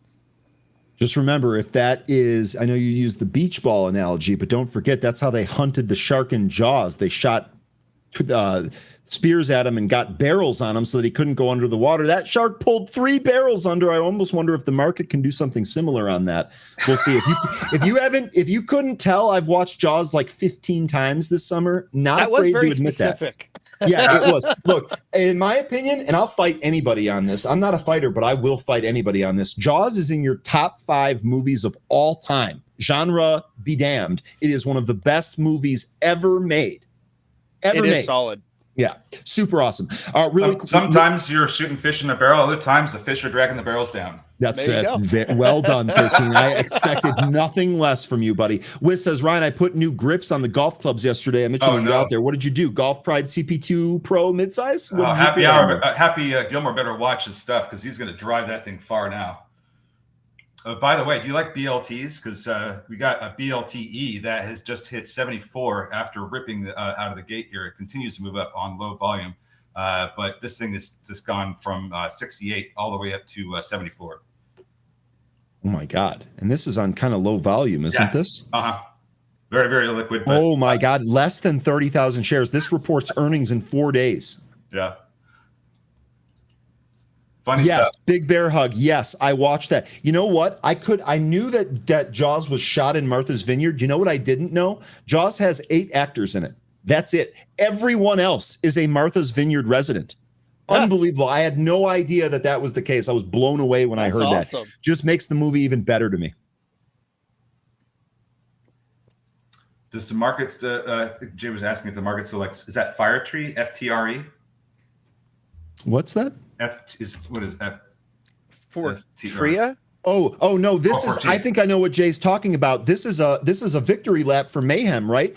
Didn't you talk? No. What was this? Does FTRE? This is one. Did I get the ticker right? It's a life sciences one that had a high short interest. Yeah, but I think Mayhem talked about this. It may have been on my radar. It does seem somewhat familiar, and I've got to say the chart is starting to look more intriguing here on the weekly in particular. Like this looks like it wants to put in a little bit of a reversal here. I'd still like to see it build above the 21 week, but we're pulling away from a really big high volume node, which is constructive. What do you see for $8? Because this is apparently the resistance area that the price has been trying to get back over all year after losing it. Let's take a look. Got a big move up in May that was rejected. You got a big move up yesterday that was rejected. I'm wondering if 8's got some size there. Right now, the biggest amount of exposure on the chain is really heavy at 7, and then we're rolling up to 10, 12, and 17. There is that gamma chart for you, by the way. This one's not super heavy on the option side. It feels like it's more driven by shares, given the relative low amount of gamma exposure here. But I will say, just looking at the chart itself, that looks like a rounded bottom. And if we could close above the 21 week on a weekly basis, I'd be pretty encouraged that we could maybe climb up to about $10, possibly even $12.50. I like the 200-day SMA. That's at 1166. We break over that, we're getting a gap fill from February and March. Oh yeah, I like that too. Yeah, and Jay. First of all, Jay's got like a mind like a steel trap. Like his memory is incredible. Jay, correct me if I'm wrong, but I think when Mayhem talked about this last time, we talked about the bottom formation that it was putting in, and it sure does seem like that bottom has been solidified, at least for right now. And what a nasty journey lower it's been. The sellers have to be pretty tired by now. Jeez. Okay, and then here, let me check here. Just so both of you guys know, I'm pretty sure. Let me just check the schedule here. I should have had this ready before I even said anything. I think that there is another all access today. So what that means is that we've got 13 minutes left here. So if I go to you guys early for your goodbye wishes, if you will, or whatever for the group here, it's because we have an all access coming up in the back of that. I'll confirm that here in a second. Right on. Diamond is asking me if AMD is at resistance here, low of the candle wick of 2 days ago. Okay, so I see what you're saying. This is from the August 5th low. That low is 171.80. So I see how we're kind of getting some resistance there, since the high today was 172.68. So I'm sorry, yeah. So we did pop over that slightly and come back in. It could be in a bit of resistance area. This is a gap fill, so I think that we could end up seeing this back off from after filling this gap. But for me, I would want to see what happens with the 20-day SMA, because that has this has been riding that up, pretty much the majority of the year. And if we start losing the 20-day SMA, I think that's going to signal some downside. So got that gap fill, could come back in. We have a bit of a trend line that we're trying to get over. That doesn't we don't get over that until about 173 and change. But let's just see what happens with that 20-day SMA. We don't want to lose that. What do you think about that head fake yesterday, where it looked like we were going to lose it and we just kind of barely scraped by? We needed, so it's funny because I was mentioning earlier about how this thing, it goes on these huge runs and it really ends up needing to come back in and cool off. And we've already seen one instance of this back in July where it started to do that. And then it just ended up ripping. That was July 22nd. Very similar candle to what we got yesterday. So the question is, do we end up seeing another run like we got from July 22nd? I don't know that we will, but we do have some levels that we can keep an eye on to see if we are going to get it or not. At 20-day SMA, we have to hold it. The 173 and change, we got to get above that, this trend line. So two things that we need to watch for here if we are going to go higher. But yeah, that's what I'm looking for, to see if we end up getting a repeat of that price action from July 20th and forward. And I just shared the AMD gamma exposure chart. The big wall that we're watching here is going to be at 180. So that's really close to where that recent high was as well. Yep. So I'd look at that as overhead resistance, just derived from the options exposure. Yep. Yes, sir. And the narrative for AMD is actually pretty decent, even though there were some issues with their earnings, and they reported an operating loss, all things considered. I think what they're doing in the data center space, in particular, the fact that they're confident enough to increase prices by $10,000 per unit, is a sign that they really feel like they can expand. And OpenAI is buying their gear. Yeah.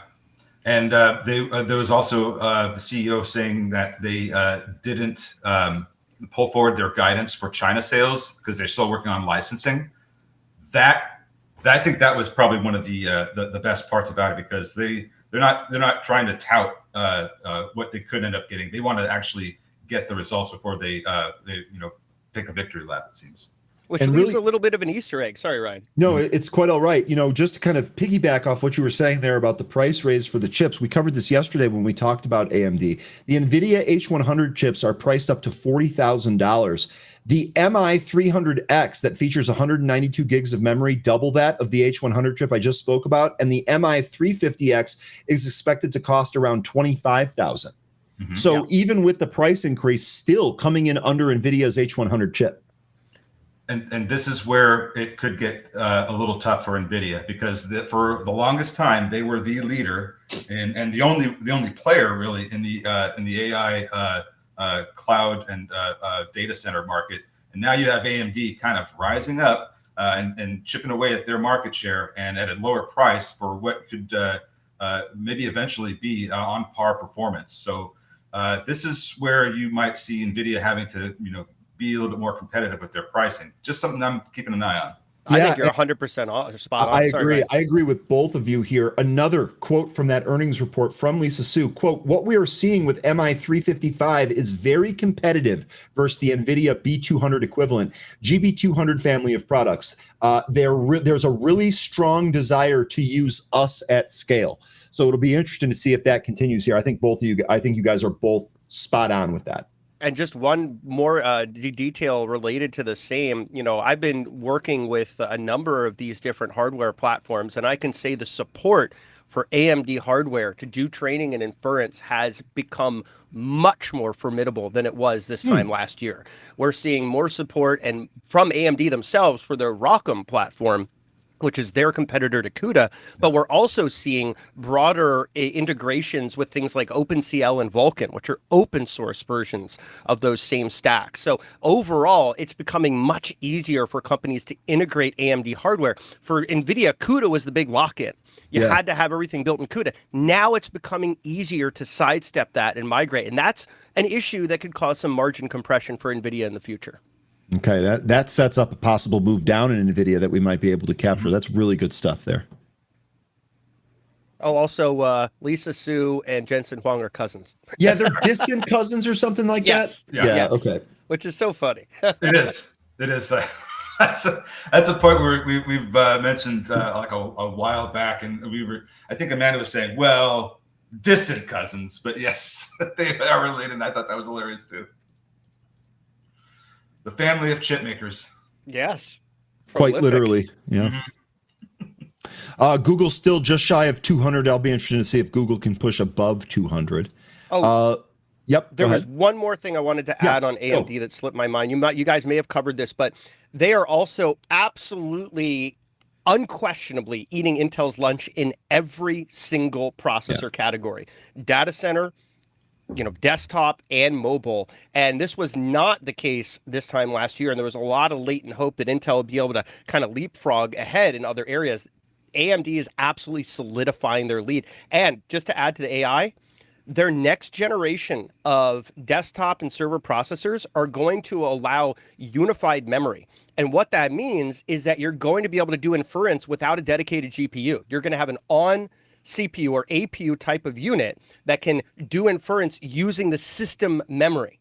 So that's going to bring about a whole different way, especially for small scale inference, to do that and to benefit from having AMD processors. So it builds an even bigger edge for them against Intel and to some extent against NVIDIA as well. Yeah, that's a really good mention, because basically when we've talked about AMD, we've only really benched it against NVIDIA. 13, you might have mentioned this a couple of times, but I think mostly we compare it to NVIDIA. That's a really good mention versus Intel. Get in there, 13. What does that mean for the ARM architecture, and what does that mean for memory companies like Micron? So it would be bullish for memory companies like Micron because they're going to be helping to produce this higher speed memory. They've really gotten their technology. This was something where they were kind of playing catch up with HK Hynix for a while. Now they've caught up. And I think they're doing a really good job there. So I think it's bullish for Micron. I think for ARM, the issue here is whether or not they're going to be able to create similar processors that can do that unified memory architecture at scale. We can see it with Apple's M3 and M4 architecture, which is ARM derived. If you buy one of those Macs right now, you can do that same thing. AI inference, local workloads using that unified memory architecture on an ARM processor. So the possibility is there, but it's also not something that's as appetizing at a data center scale because admittedly, there's going to be more bottlenecks in that than using a GPU. So I think it's more practical for us home gamers and small to medium-sized businesses that want to do local inference workloads. But once you start scaling it up into data centers, you've really got to look at using GPUs and that higher speed GDDR7. Just looking at Micron, thank you for all that. I'm looking at Micron's chart on a weekly chart, and maybe you tell me, do you see something setting up here to recapture 120 and go higher? I think so. I mean, I think if we could close above the 50, I could see that's formidable resistance today. I would be really constructive looking at this thing, possibly even reclaiming 130. I like it. It does look like it has a bull flag setting up here. So 100%. Really, yeah. Just thank you for that. I think we do have something we need to take a closer look at here with Micron, based on everything we just talked about. I like it. Thank you very much, Marcus. Yeah, you got it.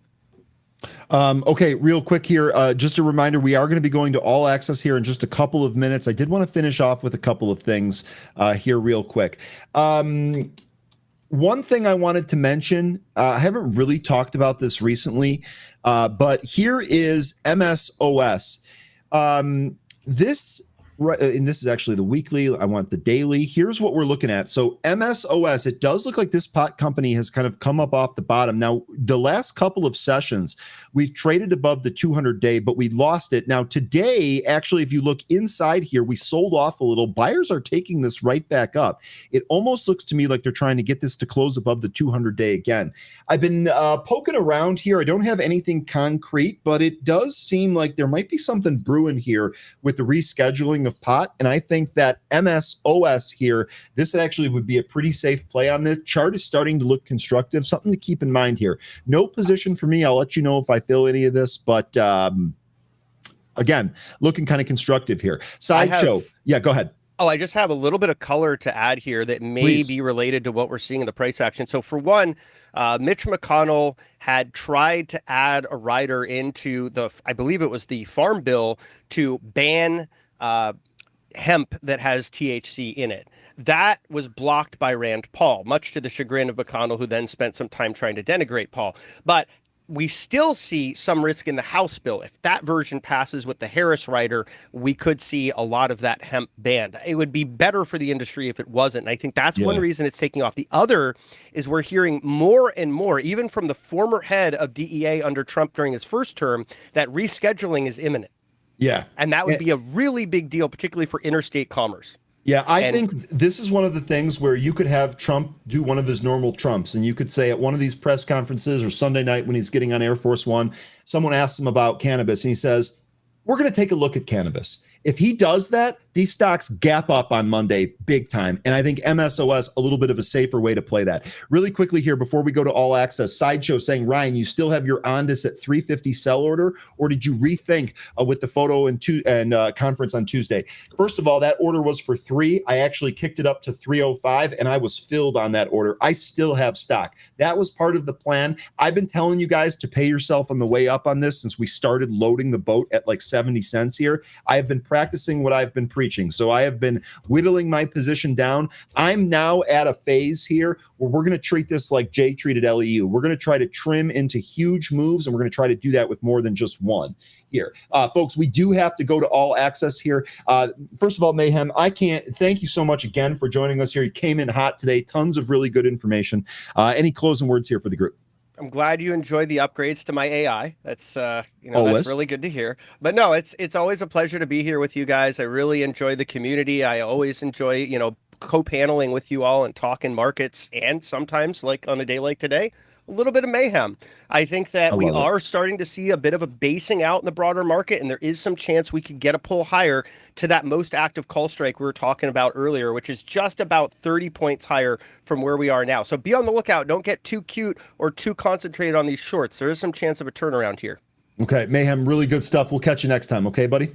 Absolutely. All right, that is our AI friend, Markets and Mayhem. Really good stuff from him. 13, any closing words for the group? Yes, thank you, Marcus and Mayhem. Great to have you on, as always. Folks, I will see you tomorrow. Have a great rest of your day. Enjoy the next show. Take care. I will see you later. Bye-bye.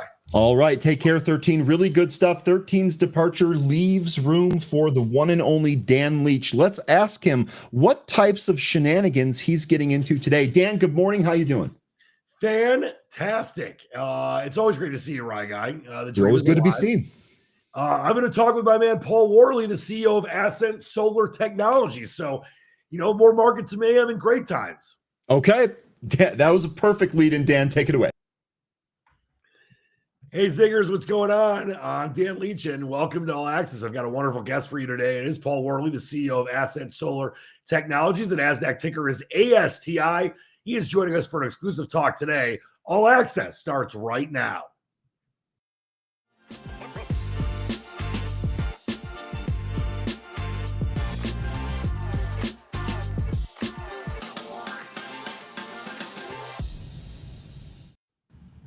And it is my pleasure to welcome back the CEO of Ascent Solar Technologies, Paul Worley. Wonderful to be with you today, Paul. It's a pleasure to be here again, Dan. Hey, the dream is alive, my friend. Listen, it's been a little while since you were with us last time. Give us a quick overview, if you will, of Ascent Solar and the role the company is playing in the space development race, which is obviously a lot of fun right now. It's moving and moving quickly. To go back a little bit, I took over as CEO in April of 23. basically came in and said, look, if we want to compete in this market, we have to get our aerial efficiencies up. We were able to achieve to get our aerial efficiencies up towards the end of 2023. And then we enter the 15 to 20 month sales cycle through DoD and space sales. So we were in that. We just released a guidance for sales, and we're excited about the market right now. It is. It's an exciting time, that's for sure. And Paul, I know the company recently raised $2 million in a public offering. What will the proceeds of that offering go to, and does it help further your position in providing solar technologies to the space industry? Yes, we're doing a little bit more tweaking on our product to try to further enhance the efficiencies, and then we're using it to in sales and marketing. We've signed over 20 NDAs in the last five or 6 months. And we've gotten a lot of people testing our product right now. And most of those people paid to test that product. Absolutely. Well, speaking of the space industry, I know Ascent Solar recently kicked off a partnership with the NASA Marshall Space Flight Center to develop a spacecraft that can receive beam power using the company's 6 PV modules. It's part of NASA's mission to develop the ability to do more in space at a fraction of the cost. We know how important that is. Can you tell us more about that partnership and how Ascent is helping NASA achieve these awesome goals? Yes, we did a partnership with them, and we've given them our product, multiple series of product, and they're testing it with various equipment to look at power beaming and the use of our product. Our product does silicon melts at a much lower temperature, so they can't take as much concentrated power, and so ours can take more concentrated power, and so but we're tweaking it, so that's the whole purpose.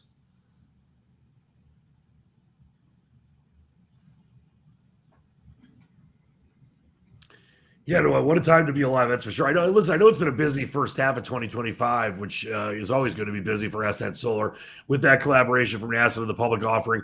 Another big milestone I know is the company's appearance at the 40th Annual Space Symposium. What happened at that event, Paul, and why is it so important to the Ascent Solar business? We choose about 5 conferences or so to go to, Dan. Next week is the Small Sat conference. I'm not going, but Julian Miller will be there. And I just went to the Ascend conference in Vegas a week and a half ago. I was able to meet some key people inside of Space Force. And then so that's the key, is to try to get to decision makers. What we offer right now, talking to other CEOs in the industry, is the fact that I have almost 4 to 5 megawatts of capacity sitting out here that I can turn on. We actually did an announcement today about us providing a customer who needed it very quickly in 20 days, not business days, but 20 days. We provided them product. So talking to some other of these CEOs, they're saying one of their biggest holdup in getting satellites produced is solar, or one of their biggest hangups. So that's the key word, is manufacturer readiness right now. Yeah, it's great to have that flexibility, and it's obviously great for the clients as well. Well, Paul, let's talk about what's in store for the remainder of the year. What key achievements or milestone is the company aiming for the rest of 2025 and, of course, beyond? So we're basically trying right now. Julian Miller and myself are spending a lot of time with existing customers. Our COO is readying our equipment to get it, ready to move at any given notice. We're still working on improvements to efficiency, as a higher efficiency makes our product more attractive. That's really what we're concentrating on this year. And then looking at getting orders out when they come in a timely manner. Well, exciting times. Oh, I'm sorry. You said 26 too. In 26, I think we're well positioned. There are super constellations and constellations which will get implemented. That when you talk about a constellation, super constellation, it's several hundred satellites or more, and there's several groups out there that are looking at that.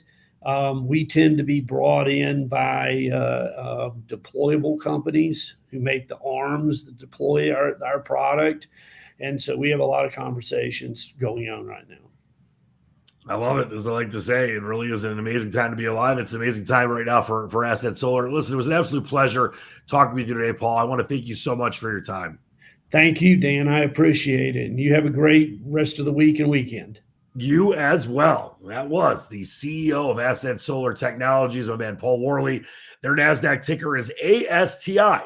Dan Leach saying keep your feet on the ground, keep reaching for the stars. Thanks so much for watching All Access. We'll see you next time. Have a great day, everybody.